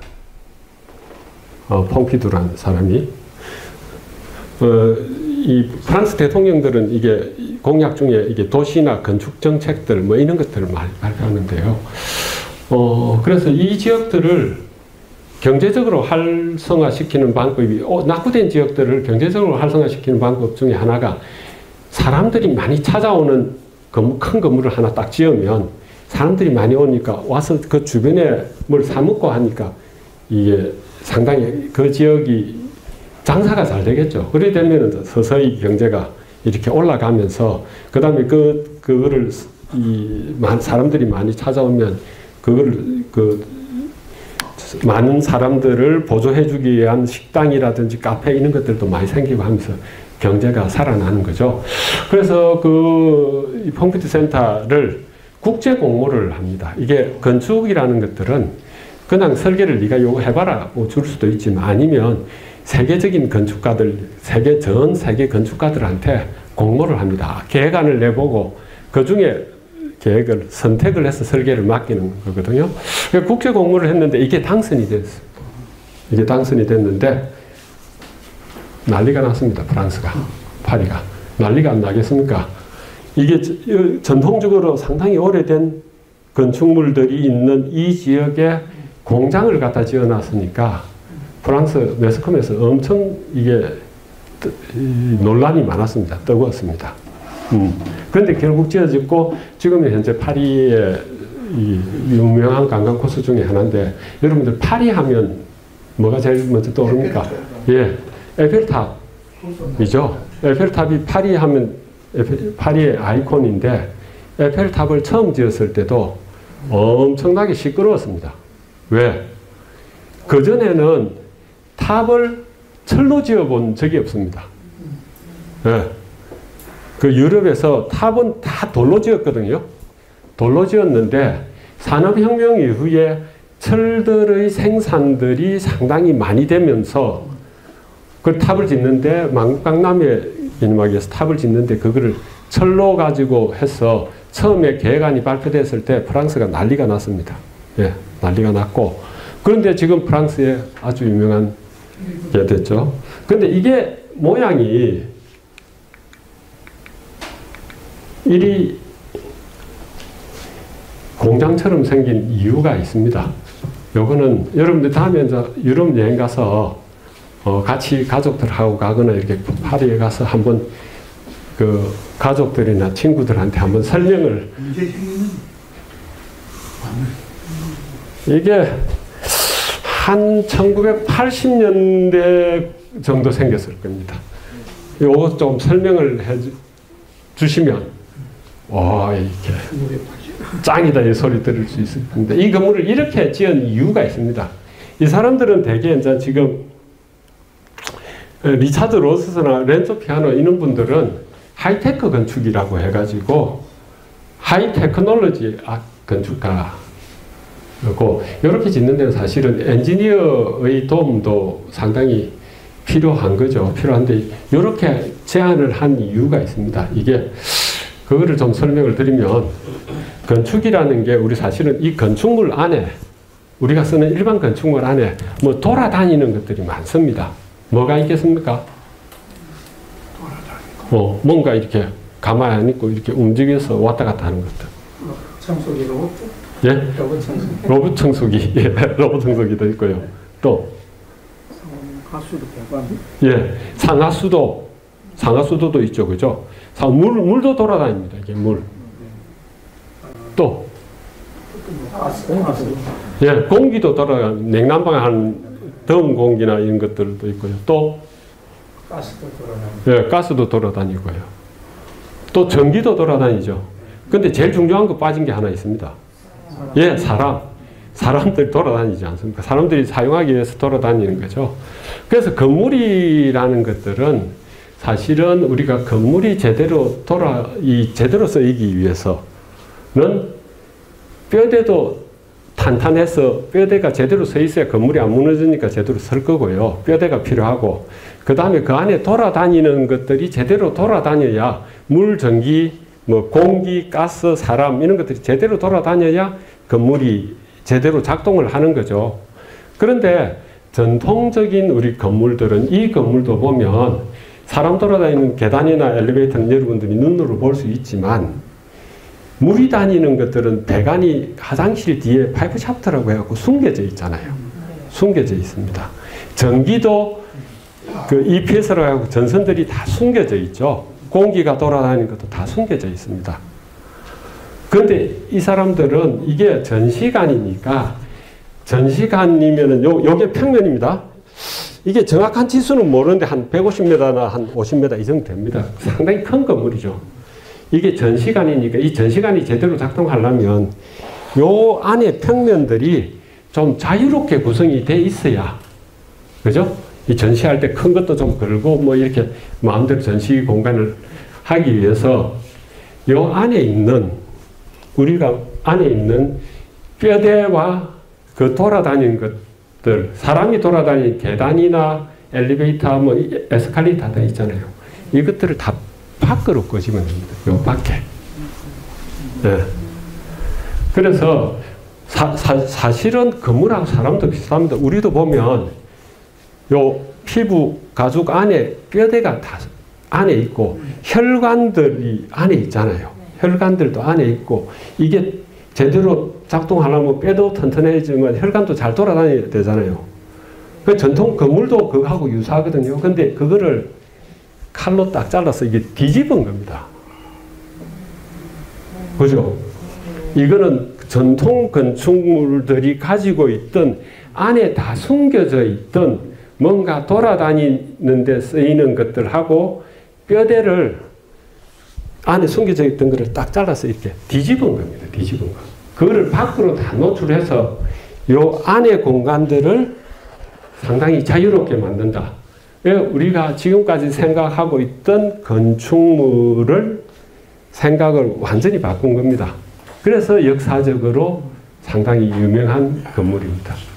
그래서 그런 설명을 여러분들이 가족이나 이 친구들하고 같이 갔을 때 하실 수 있으면 이 짱이 되는 거죠. 소위 말해서. 그래서 보시면, 그래서 이 건물이 공장같이 생긴 겁니다. 그래서 이 가설 건축물, 우리 비계같이 생긴 이게 다 구조물입니다. 건물을 지지하는 구조물을 요렇게 만들고, 사람이 움직이는 요 에스컬레이터도 이게 밖에 있지 않습니까? 엘리베이터도 요 앞에 있습니다. 그 다음에 요 뒷면을 보시면 이게 그 내부에 숨겨져 있던, 청색은 이런 것들은 물이 왔다 갔다 하고, 녹색은 공기, 뭐 황색은 전기, 빨간색은 이 화물 엘리베이터, 이런 것들을 뒤집어서 밖으로 노출했기 때문에 그 건축 예술사에서는 엄청나게 충격을 주면서 당선이 된 거죠. 근데 이게 안에 있던 것들을 밖으로 노출하면 문제들이 좀 많이 생깁니다. 사실은 그 냉난방 공기 같은 것들은 이게 단열 이런 것도 잘해야 되고 내구성도 줘야 되겠죠. 뭐 이런 것들도 다 해결을 했죠, 물론. 그래서 이게 유명한 건물입니다. 그럼 저 건물은 그 기능의 포인트를 준다는 거죠? 예? 기능의 포인트를 준다는 거죠? 활용하는 기능을 또. 뭐 기능에도 포인트를 준 거고요. 요거는 구조나 저 안에 있던 것들을 밖으로 다 끄집어내서 그거를 표현한다. 이게 결코 뭐 아름답다고 이야기하기에는 좀 그렇겠죠. 그죠? 근데 우리가 생각하는 이 건물에 대한 시각을 바꾼 건축물이라서 유명한 겁니다. 네. 그 다음 요거는 뭐같이 생겼습니까? 항공모함의 항공모함. 항공모함. 그 관제 예. 그거 비슷한. 예, 그렇게도 생겼고, 아니면 우리 먹는 것 중에 뭐 닮았습니까? 샌드위치는 햄버거처럼 생겼죠. 예. 저희들이 말하는 저 건축 개념, 디자인 컨셉이라고 이야기하는데, 그 비슷합니다. 요거는 그 네덜란드 건축 사무실 중에 MBRDB라는 사람들이 설계한 건물인데요. 요거는 네덜란드 2000년도 하노버 엑스포의 네덜란드관입니다. 네덜란드 건물을 대표하는 건축물인데, 네덜란드의 자연을 이렇게 축적을 해 놓은 겁니다. 쌓아 놓은 겁니다. 지금은 건축과 자연에 관해서 말씀을 드리는데, 이렇게 쌓아 놓은 겁니다. 그래서 그다음에 요 사람들은 친환경 이런 데 관심이 많아서, 이 건물이 요즘 친환경 이런 것들 보면 자체적으로 건물들이 전기도 생산해서 하고 물도 밖으로 안 버리고, 여하튼 밖에서 뭔가 들어와서 밖으로 버리는 이런 것들을 최소화해야 에너지 세이빙이 되겠죠, 그죠? 그래서 요거는 비가 오면 비를 받아서 요 안에 이제 여기서 흙을 놔둬서 그걸 정화를 해가지고 요 건물 안에 쓰는 물들을 충당을 하고, 요게 풍력 발전기가 있어가지고 여기에 쓰는 것들은 풍력 발전기로서 전기를 충당을 하고 이런 식으로 하면서 네덜란드에 있는 자연의 요소들, 이런 것들을 이렇게 축적해서 이 네덜란드 전시관으로 설계한 건물입니다. 네. 그 다음에 이거는 아까 우리 하이테크 건축 컴퓨터 센터를 설계했던 렌조 피아노라는 분은 또 친환경에도 관심이 많아서, 그분 사무실입니다. 사무실인데, 여기 보면, 요 경사지에 언덕에 이렇게 있는데, 그 사무실이 이렇게 생겼습니다. 단면을 보면 이 경사지를 이렇게 깎아갖고, 요 사무실 쓰고, 요 지붕을 다 유리로 했습니다. 유리로 해가지고, 겨울에는 햇빛을 다 받아서 따뜻하겠죠. 그죠? 여름에는 그 지붕 위에 우리가 소위 말하는 창문에 거는 블라인드 있죠. 블라인드에서 햇빛이 잘 안 들어오고, 열은 안 들어오고 빛만 조금 들어오게 해가지고 친환경, 그리고 여기에 유네스코 무슨 환경연구소도 같이 하고 있는 사무실입니다. 자연과 건축관련해서 이런 내용 보고, 건축과 문화 이렇게 보시면 아까 이거 그림 가지고 설명을 했고, 요 건물은 희한하게 생겼죠. 이거. 예, 요 유명한 건물입니다. 예, 요 구겐하임 박물관, 빌바오에 있는 구겐하임 박물관입니다. 미술관입니다. 구겐하임 미술관은 뉴욕에도 있고 세계 몇 군데 있습니다. 그래서 요거는 한데, 요 건축물은 미국의 프랭크 게리라는 건축가가 설계한 건데요. 이 건축가는 이게 조금 움직이는 이런데 조금 관심이 많아서 설계를 했는데, 건물이 어떻습니까? 이게 좀 누가 이게 종이를 구겨 놓은 것 같기도 하고, 아니면 뭔가 바람에 날리는 것 같기도 하고, 그런 거죠. 근데 이게 엄청나게 비싼 건물입니다. 이게 철판을 하나하나 이게 설계할 때도 컴퓨터, 카티아라는 프로그램을 쓰는데, 카티아가 주로 뭐 할 때 쓰는 프로그램이냐 하면, 비행기가 유선형으로 생겼지 않습니까? 그죠? 그것을 할 때 설계하는 프로그램입니다. 이게 모양이 희한하니까 이거를 설계하려면 일반 컴퓨터 가지고 못하고, 카티아라는 프로그램을 써가지고 요거를 설계를 하면서, 이게 공면들이 다 하나하나 다 다르니까 공장에서 제작할 때도 이거 하나하나 다 따로 제작합니다. 그것도 컴퓨터로 가지고 제작을 하거든요. 그러니까 엄청나게 비쌀 수밖에 없는 거죠. 이러한 모양을 설계를 해가지고 만들 수 있는 거는 컴퓨터가 엄청나게 발달했기 때문에 이게 가능한 거겠죠. 컴퓨터 발달 안 하면 만들려면 엄청나게 힘들 겁니다. 그래서 컴퓨터 기술이 발달하면서 이런 것도 나왔지만, 그래서 이런 것들을 되게 비평가들이 이야기할 때는 디컨스트럭티비즘을 해가지고 해체주의라고 이야기를 합니다. 해체주의라고 이야기를 하고, 그 해체주의는 사실은 프랑스 철학자 중에 들레즈가 아니고 데리다라는 철학자가 있습니다. 이분이 뭐 철학에서 해체주의 이야기를 합니다. 철학에서 해체주의라는 것은 뭐냐 하면 우리가 사실은 뭐 이게 이 철학이라는 것들을 이야기하는데 언어 말로가 하잖아요. 언어로가 하는데 언어가 어떤 이론을 정확하게 다 전달을 못한다 하는 게 해체주의의 그 주된 내용이고 뭐 그래서 뭐 차연이라든지 뭐 이런 이야기 하는데 사실은 그 생각은 우리나라 옛날에 불교에도 그 생각이 있습니다. 사실은 불교 동양 철학에 옛날부터 있던 사람 생각입니다. 그래서 뭐 불교에서도 사실은 선문답 같은 게 있지 않습니까? 거의 그런 겁니다. 언어로서 이 진리를 다 제대로 전달하지를 못하기 때문에 뭐 한다. 뭐 해서 불교는 이미 그런 생각들을 좀 차용을 한 것 같은데 그래서 그거는 뭐 이게 철학에서 기호학 뭐 이런 거하고 연결이 되는데요. 그래서 이 사람이 불교 같은 그 수법으로 뭐 이렇게 이야기를 하고 하면서 이게 철학의 진리 전달에 대한 의문을 제기하는데 그 건축에서도 비평가들은 뭐 그런 거하고 좀 연계해서 기존에 이게 사각형으로 있던 건축물들을 다 해체했다. 뭐 이런 식으로 이제 설명을 하는 거죠. 그 핑계를 삼기도 하고. 그래서 그런 것들하고 연관이 있고요. 그 다음에 이 건물은 좀 보셨죠? 우리나라에 있는 건물입니다. 동대문 디자인 플라자라고 해서 DDP라고 해가지고 이 건물은 그 미국에 활동하고 있던 자하 하디드 이 여성 건축가가 설계를 했는데 이 사람은 이게 모양을 이렇게 땅 모양처럼 생긴 게 뭐 우주선 같기도 하고 벌레 같기도 하지만 이렇게 울퉁불퉁하게 생겼잖아요. 요 건물도 요건 요코하마 국제역에선 터미널인데 요것도 지붕이 땅처럼 이렇게 평평 안 하고 땅 모양처럼 울퉁불퉁하게 생겼죠.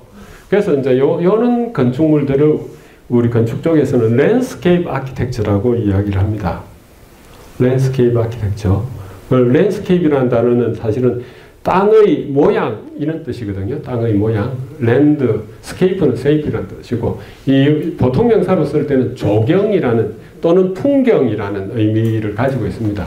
근데 땅의 모양을 닮은 건축이라고 이야기해서 이제 이거는 고유명사로 건축 쪽에서 랜드스케이프 아키텍처라고 하는데 이런 것들도 그냥 컴퓨터가 발달했기 때문에 이런 것들을 만들 수가 있는데 이런 것들도 만들려면 우리가 뭐 이게 예술 그림 피카소가 아까 큐비즘 그림을 그릴 때도 상대성 이론이나 무슨 핑계가 있었지 않습니까? 소위 말해서 핑계는 이게 프랑스 철학자 중에 지르 들레즈라는 사람이 주름이라는 개념이 있습니다. 주름. 벽이라고 해가지고 이 주름이라는 개념이 있는데 이게 들레즈라는 철학자가 이 주름 가지고 엄청나게 이 세상의 많은 것들을 설명을 합니다. 사실은 그게 제가 볼 때는 유전자에서 아이디어를 이 들레즈가 주름을 이야기할 때는 그 아이디어가 유전자에서 가져왔는데 그래서 잠재성 뭐 이런 이야기를 합니다. 우리가 이 씨앗 그 너티나무에 보면 너티나무 씨앗을 땅에 뿌리면 그 씨앗이 엄청나게 큰 너티나무가 나중에 되지 않습니까? 그죠? 그 씨앗 안에 요 큰 너티나무가 될 잠재성을 가지고 있다고 하는 거죠. 그게 유전자입니다. 사실은 유전자가 보면 이게 우리 많은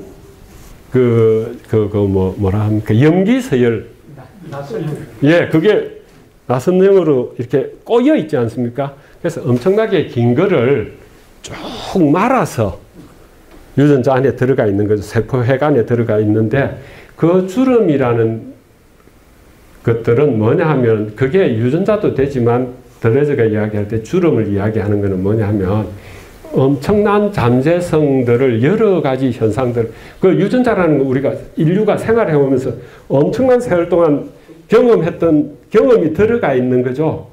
엄청나게 많은 세월들이 접혀 들어가 있다는 거고 이 주름은 또 뭐냐 하면 과학에서도 있습니다. 우리가 일상적으로 쓰는 단어에서도 예술에서도 그런 현상을 설명을 한 거죠.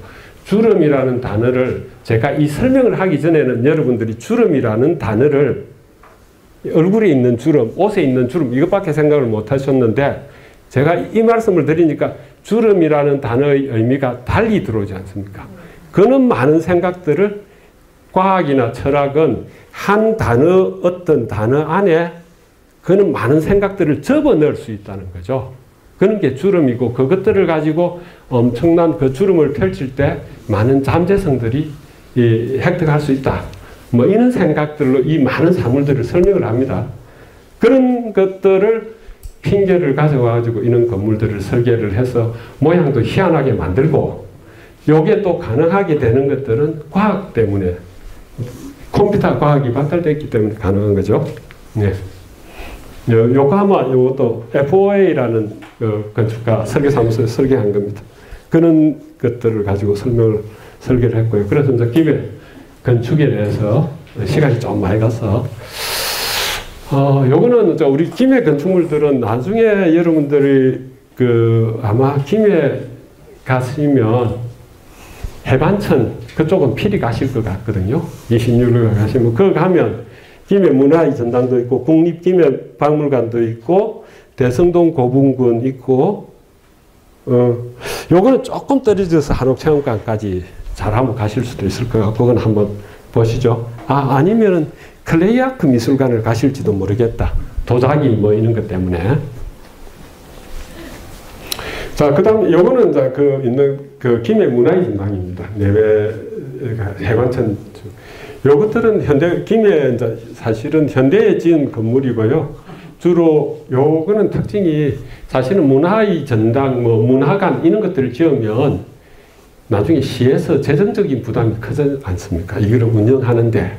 그래서 김해시에서는 전략을 좀 잡아가지고 어떻게 했느냐면 문화의 전당 이 지하에 빙상 경기장하고 체육시설들을 집어넣습니다. 그래 시민들이 그걸 이용하게 해서 돈을 받으면서 이것 좀 유지관리하는 쪽으로 해서 스포츠센터하고 같이 지었습니다. 네. 그런데 문화의 전당이니까 제일 대표적인 이 전시관도 있고 공연장도 있는데 이 공연장입니다. 공연장은 요거는 이런 데서 음악을 했을 때 공연장에서는 현대 과학에서 상당히 중요한 건 음향 시설입니다. 음향.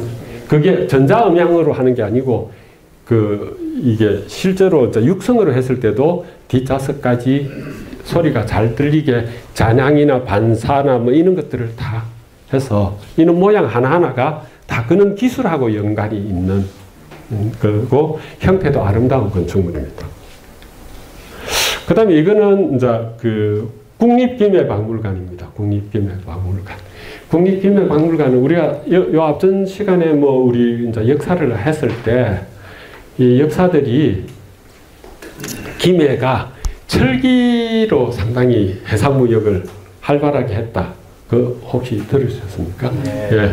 그게 유명한데 이제 여기에 가야의 시대를 유물들 뭐 이런 것들을 전시하는 박물관이니까 이거는 우리 한국의 근대 건축하면 두 선생님을 이야기합니다. 김중업 선생님하고 김수건 선생님 두 분이 우리 한국의 근대 건축.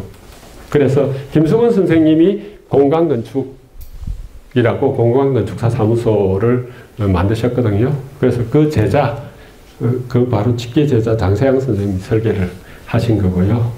그래서 공간건축 우리나라 전통 건축에 상당히 관심이 많습니다.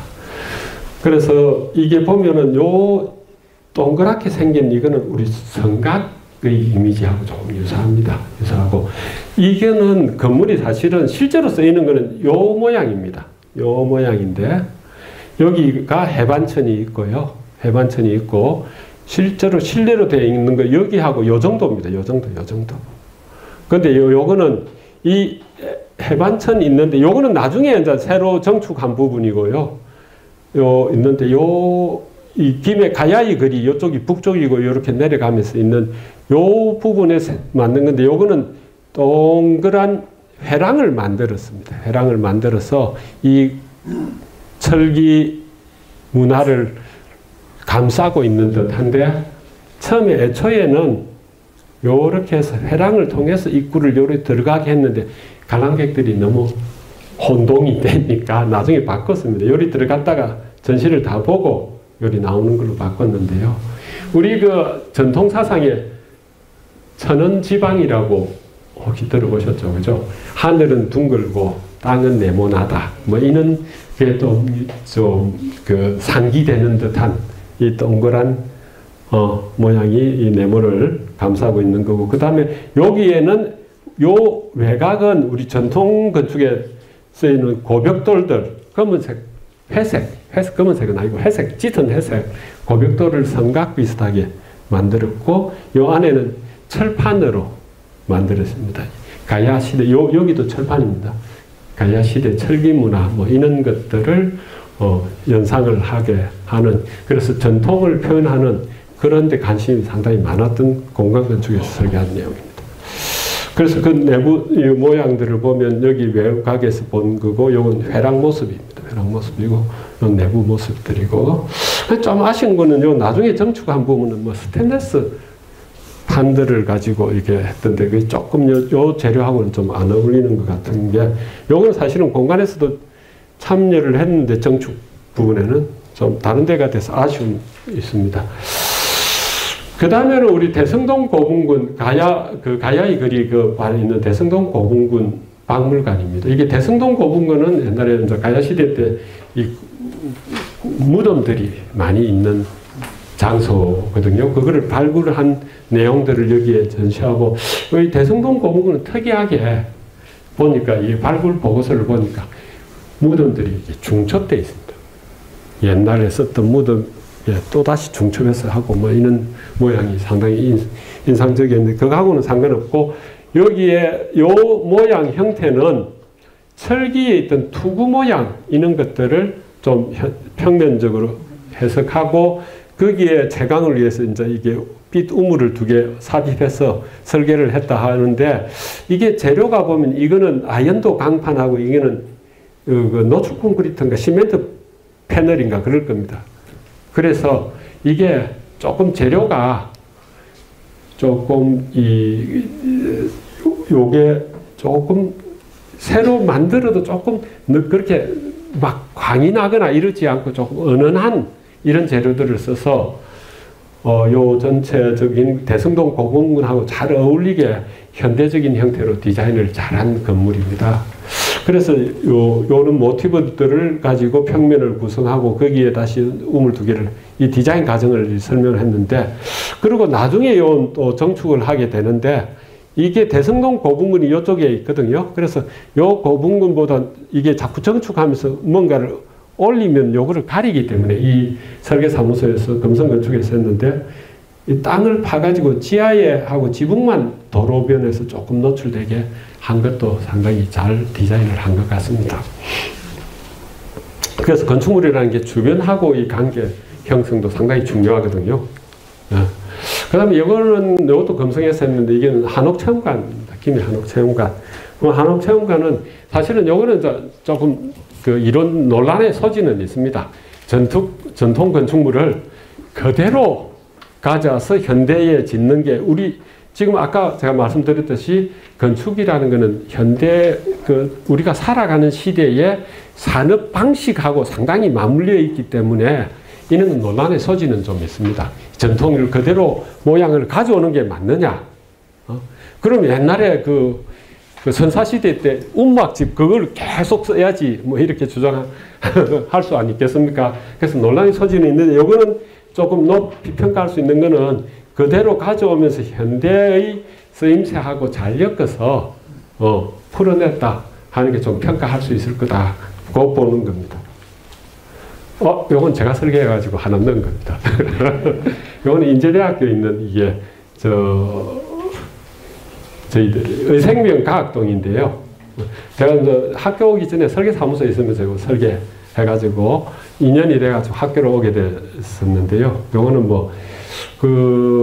요쪽에 이제 요거는 우리 요쪽에 학교 캠퍼스가 레벨이 3개 정도로 나누어져 있습니다. 낮은 지역, 요게 중간 지역, 그 높은 지역에 있어서 그걸 잘 통로들을 이렇게 연결할 수 있도록 필로티를 이용해 가지고 뒤에 있는 자연들도 좀 바라볼 수 있도록 하고, 로비에는 우리의 몬드리안 그림처럼 이 면 나누기 뭐 이런 걸로 구성을 해서 설계를 해서 한 거고요. 그 다음에 요거는 그 우리 클레이아크 미술관입니다. 클레이아크 미술관이 사실은 처음에 여러분 요 앞전 시간에 도자기 하면서 배우셨을 것 같아요. 우리 김해가 분청사기로 엄청나게 유명합니다. 옛날에 그 일본의 다나카 수상인가? 나카소년가 다나카 수상이 한 달 있다가 분청사기 배운다고. 일본에서는 차그릇 사기를 엄청 쳐주지 않습니까? 근데 그게 사실 분청사기는 보니까 제가 공부를 해보니까 이게 사실은 우리 고려청자나 조선 백자 나오기 전에 이게 중간에 할 수 없이 만들었던 건데, 그죠? 예. 그런데 만들었던 건데, 그게 근데 현대미술하고도 상당히 연관이 좀 있을 수 있는데, 김해가 분청사기가 유명하니까, 요 일대를 분청사기 도자기 마을로 만들려고 처음에는 출발을 했었어요. 그래가지고 클레이아크 미술관이 공모를 해가지고 됐는데, 진행하면서 나중에 조금 성격을 바꿉니다. 예.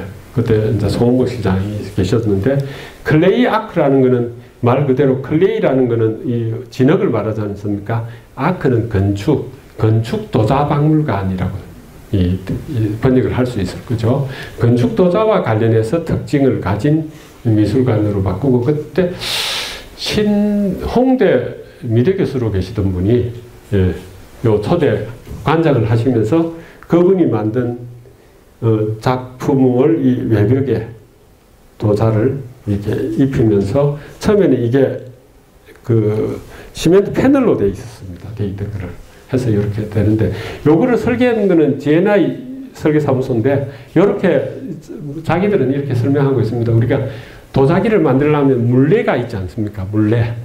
물레가 동그랗게 생겼으니까 이런 형상하고, 요거는 손 모양이라고 해서 이 영역들을 조금 한정해주는 그런 거고, 사실은 요쪽이 보면은 도시의 직선적인 영역들이 있고, 요 뒤에는 그전엔 요거 없었거든요. 자연 영역이라서 이 자연 영역에는 조금 원형을 썼고, 여기에는 직선을 썼다고 이야기를 합니다. 나름대로 디자인을 잘 했습니다. 그래갖고 당선돼가지고 가다가 이제 나중에 요 부분은 클레이아크 미술관에서 했고, 여기에 그래서 이제 김해에 도자를 하시는 분들이 아마 그 도자기를 만드시는 분들이 한 100군데 정도 있을 겁니다. 이게 오래돼서 이제 더 늘어났는지 줄어들었는지는 모르겠는데, 요 진례에 많이 있습니다. 그래서 진례에 있던 분들이 여기 클레이아크 미술관이 돼버리니까 우리 도자기 전시가 만든다 했던 걸 어디 갔노? 다시 내놔라 이러니까 그 이후에 이게 도자기 아닌데 이름은 분청도자기 전시관이라고 여기 나중에 추후에 만들게 되는 겁니다. 그래서 클레이아크 미술관은 이렇게 그런 모양으로 생겨서 보시면, 그리고 나중에 이제 요거는 돔하우스라고 이름 짓고, 요건 나중에 다시 하나 더 만듭니다. 박스형으로 큐빅 하우스라고 하고 만들게 되고요. 그래서 요것도 건축적으로 상당히 괜찮은 건축물입니다. 여기에 도자기를 또, 그러니까 뭐 이게 건축 도자 관련된 박물관이니까 도자의 외피를 형성하고, 이게 일종의 작품을 외벽에 전시한 거죠. 외벽에. 그런 개념으로 전시를 합니다. 그래서 이거는 야경이고, 이제 실내 공간이고요. 옆에 있는 이 분청도자기 전시관은 제가 김해에 있는 설계사무소하고 같이 공모해가지고 당선됐는데 작은 건물입니다. 작은 건물인데, 요거는 이제 요렇게 설계한 겁니다. 사실은 여기에 요 거리에서 도자기 축제를 합니다. 김해에서 가을에 한 10월달 말쯤 돼서 도자기 축제를 하면서 전통 가마에서 도자기들을 구워내는 그런 행사가 있거든요. 가장 그 핵심 행사가. 그래서 이게 분청 도자기를 전시하면서 나온 게 전통 가마를 설치해달라는 조건이 있어서, 그러면 이 축제할 때 행사에도 쓰고, 그 다음에 이 전시관이 어떤 핵심 요소인 것 같아서, 제가 축제할 때 행사에서 이 거리에서 주로 일어나니까, 그거를 건물 앞에 외부에 놔둬서 축제 행사할 때 요거하고 같이 연계해서 행사할 수 있도록 하고, 전시관을 들어가서 전시를 보고 2층에서 이렇게 다시 분청 도자기, 전통 그 가마를 통해서 내려올 수 있도록 그런 통로를 이렇게 형성하면서 설계를 해서 잘 평가돼서 당첨이 된 것 같고요. 그 다음에 이게 지붕도 이게 우리 분청 사기의 그릇, 뭐 이런 곡선들을 좀 요소를 도입해서 설계를 했던 겁니다. 옛날에는 그 전통 가마가 사거리에 있었는 줄 알아요. 예, 여기 말고 저 밑에 사거리에 있어서, 근데 그 지붕은 그냥 이게 샌드위치 파넬로 이렇게 해놓고 해서, 그거를 이쪽으로 가져와서 이전을 했습니다. 예. 엄청나게 많이 그래서 이게 전통 가마가 있는 모습이고요. 그 다음에 이거는 이제 마지막 작품일 겁니다, 아마. 이거는 김해 기적의 도서관입니다. 기적의 도서관은 우리 정기용 선생님, 기용건축이라는 데서 설계를 했고, 기적의 도서관은 우리 전국에 한 18개쯤 있을 겁니다. 18개쯤 있고, 책 읽는 사이에, 갑자기 생각이 안 나노.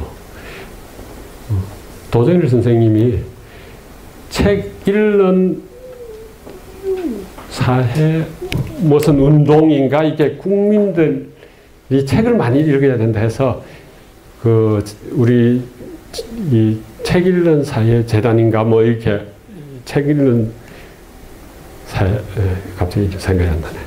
그 재단을 하나 만듭니다. 그래서 그 재단하고 MBC의 느낌표에 뭐 책을 읽읍시다 하는 코너가 있어서, 그 프로그램하고 손잡고 각 지자체에서 땅을 주면 거기에다가 이제 어린이들을 위한 도서관을 설계를 합니다.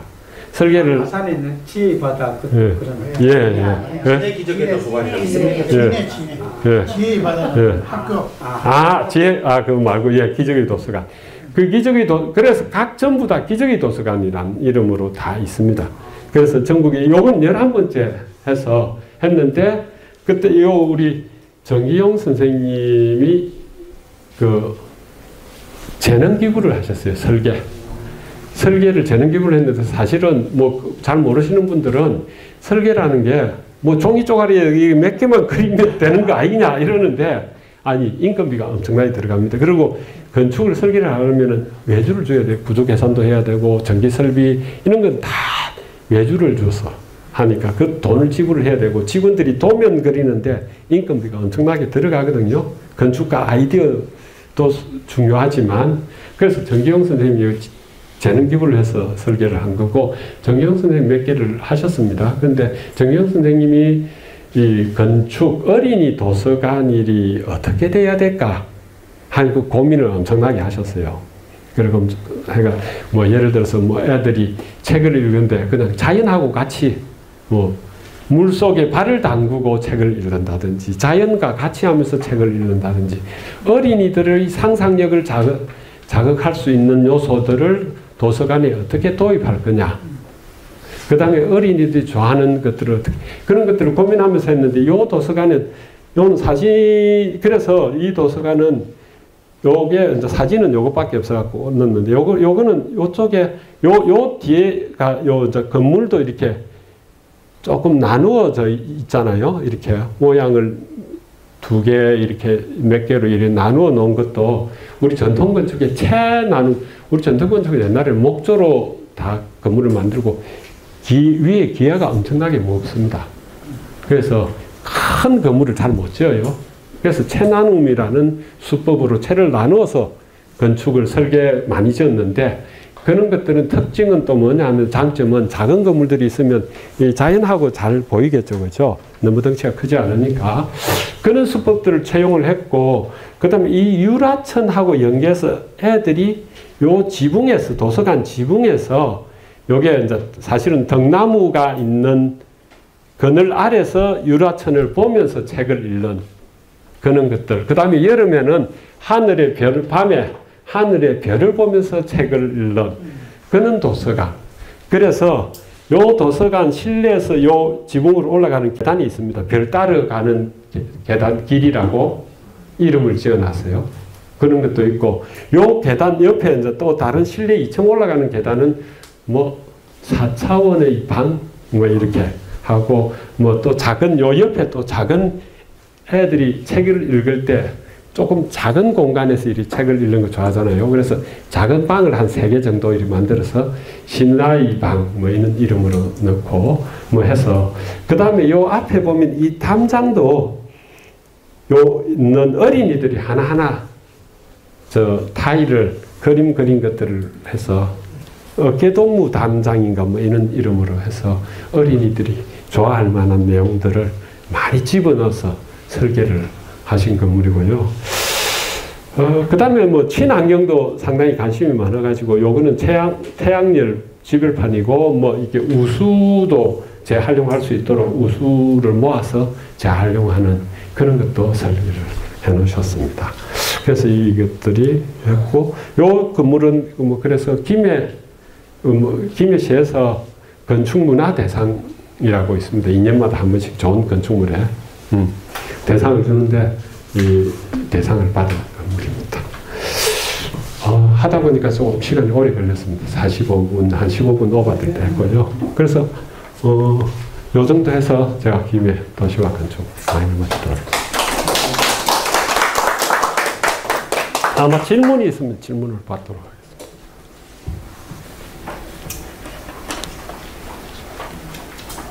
제가 할까요? 마이크 안 쓰고 그냥 해도 되나요? 잘 들었습니다, 교수님. 그 이제 어쨌든 제가 알기로는 송은복 김해 시장이 삼성까지 하면서 네. 김해의 건축 경관, 훌륭한 건축물들을 많이 그 세웠죠. 네. 근데 그 참 아이러니컬한 것은 또 김해 한림이나 주촌을 비롯한 각종 그 농촌 지역만 들어선 그 난립한 네. 그 공장들도 역시도 송은복 시장 때 많이 허가가 돼서 네. 그런 이제 난개발이 이루어졌다고 알고 있는데요. 그런 부분들은 당시에 좀 막을 수는 없었는지, 지금 이제 다 엉그러졌기 때문에 어떻게 복원을 할 수 있는 건지, 어떤 방식이 좋을지 그런 것들도 궁금하고요.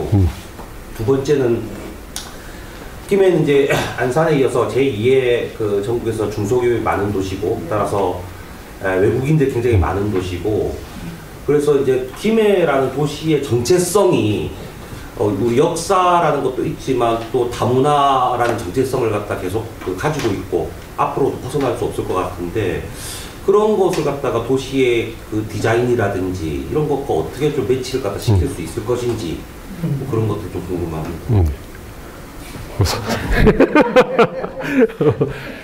상당히 어려운 질문입니다. 아마 송은복 시장도 고민을 많이 하셨을 것 같아요. 제가 이게 도시경관 계획을 2003년도에 한번 하고 2013년도에 2번을 했었거든요. 근데 저거는 어떻게 해결할 방법이 없더라고요. 그래서 그때 경관 계획할 때 제안했던 거는 이게 조금 그래도 이 장기적으로 요거를 조금 많이 모여 있는데 이것들을 조금 집적화를 시킬 수 있는 방법으로 유도를 하자 했는데, 그 유도를 할 수 있는 정책 대안은 저희들 경관계획 범위 바뀌니까 제안은 못했고, 이 김해 가보면 자연경관은 상당히 좋은데 곳곳에 저런 것들이 있습니다. 근데 저건 진짜 그 전에 어떻게 도시계획 인허가 과정에서 이제 저런 것들을 저걸 해줘야 되는데, 한 번 들어오기 시작하니까 김해시에서 못 막았거든요. 한 번, 두 번 몇 건 해주고 거기에 누적이 돼 있으면 그다음부터는 제한할 방법이 없잖아요. 우리 창원 같은 경우는 상당히 까다롭게 하는 것 같은데, 그래서 그렇게 제안을 하긴 했는데 그게 이제 정책적으로 어떻게 할 거냐 하는 것들은 시장님의 뭐 과제였을 건데 그거는 뭐 해결은 못했고요. 진짜 그걸 하려면은 어떤 정책을 세우고 진짜 50년 정도 뭐 이렇게 장기적인 안목으로 접근을 해야 될 것 같은데 그 정책 수법에 대해서는 저도 잘 모르겠습니다. 솔직히 제가 할 수 있는 방법이 없어서. 그 뒤에 이제 조를 바꿔가지고 돈 충분히 넣어갈 적에 경사도를 갖다가 좀 더 강화를 하고 뭐 이런 얘기 좀 들었고. 예, 경사도 했었는데 그거 가지고만은 해결은 되지 않을 거고 기존에 있던 것들을 조금 그쪽에서 억제를 해서 한 곳으로 좀 집중화시키는 게 그나마 대안이 될 수 있을 것 같은데 그 정책적 대안들은 저도 잘 모르겠고 또 한 가지 질문이 외국인. 사실은 외국인 글이 아까 이 동상동 도시재생했던 동상, 부원, 해현 거기가 김해의 구도심 지역이고 조선시대 때부터 그가 뭐 종록길도 있거든요. 옛날에 동은 있고 이게 그 산성 안에 우리 김해 성각 안에 있던 지역이 동상, 해연, 부운동 그 도시 재생이었는데 그 재생할 때 사실은 전통의 문제와 근데 그 외국인들 그 전통시장 보면은 동상동 전통시장이 있는데 거기에 반 정도는 외국인들을 상대하는 가게들이고요. 그 거리 재래시장 밖에 나와서도 외국인들이 상당히 많이 나와 있습니다. 그래서 그 부분들이 이제 외국인들이 몰리는 이유는 사실은 외국인들이 경제적으로 저희들보다 낳고 조금 떨어지니까 능력이 거기에 구도심 지역 자체가 활력도가 떨어져 있어서 그 집가도 싸니까 외국인 상대하는 가게가 많은 것도 있고 또 하나는 한 가지 이유는 거기에 외국인 근로자 지원센터가 있습니다. 예. 거기에는 우리 그 김해만 아니고 김해, 창원, 울산까지 담당을 한다고 한 제가 6년 전까지는 지금은 어땠는지 모르겠는데 그래서 그 외곽 지역에 있는 우리 김해 말고 다른 지역에 있는 근로자들도 많이 오거든요. 그래서 그거는 상당히 딜레마입니다. 이게 사실은 김해의 가장 오래된 역사 지역이라고 하면 구도심 지역이 김해 전통을 어떻게든 좀 다시 만들어서 전통적인 분위기를 만들 거냐 하는 거하고 근데 현대적으로 지금 외국인들이 많이 와서 그게 있는 거하고 그 두 개가 상당히 싸우고 있는 현재 현황이거든요. 그래서 그거에 대해서도 상당히 어려운. 근데 그게 이제 사실은 뭔가 조금 활력을 생기면서 어떻게 되면 이게 외국인 뭐 상가들이 조금 다른 쪽으로 이전되거나 뭐 이럴 가능성은 있기는 한데 그걸 어떻게 해결해야 될지 상당히 저도 뭐 뚜렷이 제시할 수는 없을 것 같습니다. 네. 네. 그 아까 김해에 김해 구시가지하고 신시가지 사이에 그 김해 기찻길 그 폐 기찻길을 연결시켜서 진영에 공원을 만드셨다고 했잖아요. 제가 이제 창원에서 그까지 자전거를 타고 여러 번 가봤는데 거기에 관여를 하셨다니까 더 기쁘고요. 제가 거기에 길을 갈 때마다 그 지역에 이 지역의 사람들이 참 행복하겠다 이렇게 느꼈거든요. 그래서 많은 사람들이 긴 거리를 걷기도 하고 그러던데 타고 가면서 그 구시가지를 보니까 빈집들이 좀 많더라고요.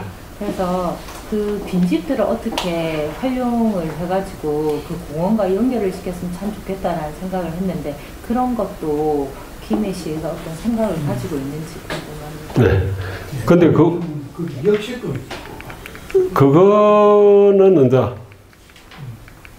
사실은 그 계획을 제안해 놓고 나서 요즘 제가 좀 김해시 별로 관여를 안 했어요. 네, 저기. 네.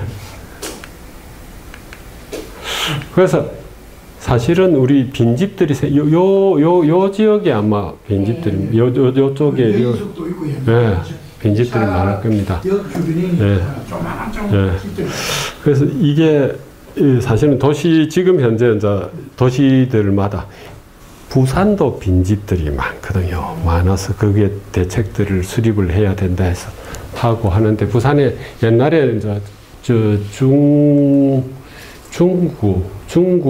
40계단 있고 하는데, 거기에는 그 언저리 해가지고 빈집들을, 그것도 벌써 한 20, 30년 된 것 같네요. 젊은 예술가들한테 줘가지고 창작소 뭐 이런 걸로 하면서 조금 활성화하고 뭐 이런 작업들을 했었는데, 뭐 이 도시들마다 이제 이게 인구들이 줄어들면서 빈집들이 생기는 것들이 상당히 큰 문제로 대두가 되고 있는데, 그거는 뭐 각 지자체마다 이제 어떻게 할 건지 하는 과제, 그 부분은 제가 어떻게 아까 그런 사례 말고는 말씀드리기가 상당히 좀 어려울 것 같습니다. 예. 저기 그 김해의 고 교수님 하시는 저기 그 하고는 좀 다른가 모르겠습니다만, 고 건축이라면 고 건물이라면 뭐 대표적으로 그 연자루 같은 이렇게 현존해가 지금 그 유물이 남아 있는 제일 오래된 건축물이 어디입니까? 안동 봉종 작품락전 아니요?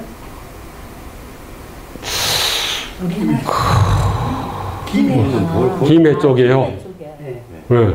거기 연자루 같은 경우는 제가 이 말씀을 했던 거 사실 뭐 이미 없어진 거 어쩔 수도 없지만 그 영감루나 뭐 진주 촉수 그런 거하고 비교가 안 될 정도로 오래된 건축물이라고 그렇게 그 답사하면서 설명을 들었었는데 지금 거의 뭐 주춧돌만 저는 고건축 전공이 아니라서 잘 모르겠습니다만은 오래된 게 현대하고 아까 외국인들 가는 그 하고 연자루가 있는 전적도 그쪽이거든요. 그 근방입니다. 동상 재래시장 있는 그 근방입니다. 이게 박물관도 제 개인적인 생각입니다. 박물관도 좋고 다 마야 시대 흔적도 좋지만은 사실 그 이제 좀 그런 쪽도 좀 생각을 해봤으면 싶은 그런 아쉬움이 있어서요. 그 말씀드립니다. 아마도 사찰 건물 중에 오래된 건물 이런 거 없습니까? 은하사가 좀 됐을 겁니다. 은하사가. 은하사가 보니까 이게 벽화도 조금 뭐 이게 지역 문화재로 지정이 돼 있고 이럴 겁니다. 그거들이 도시 재생화가 나중에 문제가 안 될 거예요. 오래 시간이 지나면 도시 재생화가. 도시 재생요? 여기저기 뭐 하든지 지자체마다. 사실은 그 뭐 한계가 좀 있습니다. 도시 재생. 그 너무 이게 이 시간 5년이라는 게 짧아서 아까도 말씀드렸듯이 이게 그거하고 유사한 사례들이 옛날에 전통시장들 활성화하는 것들이었거든요. 그 전통시장들의 재래시장들 보면은 이제 그래서 지붕 씌워주고 그 다음에 그때도 물론 그런 게 있습니다. 상인들 교육하고 뭐 이런 게 있는데, 제가 볼 때는 지붕 씌워주고 뭐 이런 것보다는 제일 중요한 게 재래시장 활성화나 도시재생이나 이런 것들이 제일 중요한 것들은 이제 인적인 그 구성원들의 인적 능력들을 어떻게 개발을 해주고 의욕을 북돋워주고 뭐 사실은 이게 하고 나서 사업하고 나서 빠지면 그 인적 자원들이 아까 제가 그래서 그 찰스 랜드리 창조도시라는 그거를 말씀드린 이유도 거기에 있는 구성원들이 의욕이 얼마나 넘치고 능력들을 가지고 있느냐에 따라서 그게 성공하거나 실패하거든요. 그래서 재래시장 사업들도 옛날에 보면 그 상인들이 얼마나 의욕을 가지고 하느냐에 따라서 성공한 케이스들 있고, 안 그러면 다 하고, 도시재생도 보면 이게 5년 만에 해야 되니까 사실은 주민협의회 대표도 있고요. 주민들 참여도 하고 하는데 그렇게 녹록하게 되지는 않더라고요. 또 전통시장에 아케이드 해놓은 또 우리 네. 소비자들은 뭐 비도 안 맞고 뭐 이렇게 좋긴 좋다. 네. 근데 그것만 가지고는 뭐 해결이 됩니까? 카드, 예를 들어서 카드 안 하고 하면 생활이 내가 답이 없는 거야. 예. 그래서 도시재생도 보면 잘못된 사례들은 정부에서 돈 받아갖고 건물은 지어놔놓고 도서관 만들어놨는데 나중에 이제 사업 끝나고 나면은 그 텅텅 비어 있고 뭐 이런 게 많고요. 예. 부산에, 그거는 도시재생 사업으로 했던 건 아닌데, 감천문화마을 같은 경우에는 잘못하면 너무 상업화가 너무 진행되면서 거기에 소위 말해서 상업화가 너무 진행돼서 장사가 너무 잘 돼버리면 그 땅값이 임대료가 엄청 올라가면서 그 상인들이 또 쫓겨납니다.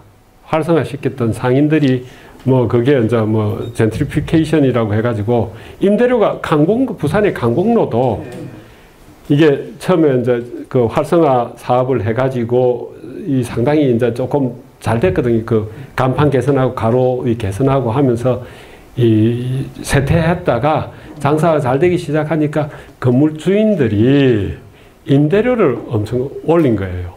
그러면 이 상인들이 못 버티고 그 임대료를 못 버티고 자꾸 빠지거든요. 그럼 다시 쇠퇴를 하니까 그런 것들도 적절히 잘 이 균형을 맞춰야 되는 겁니다. 상인들이 다 노력하고 해서 이렇게 활성화 만들어 놨는데 임대료 올라가 버리고 하니까. 그 다음에 아까 감천문화마을 같은 경우에는 사실은 그게 주거지역이거든요. 주거지역.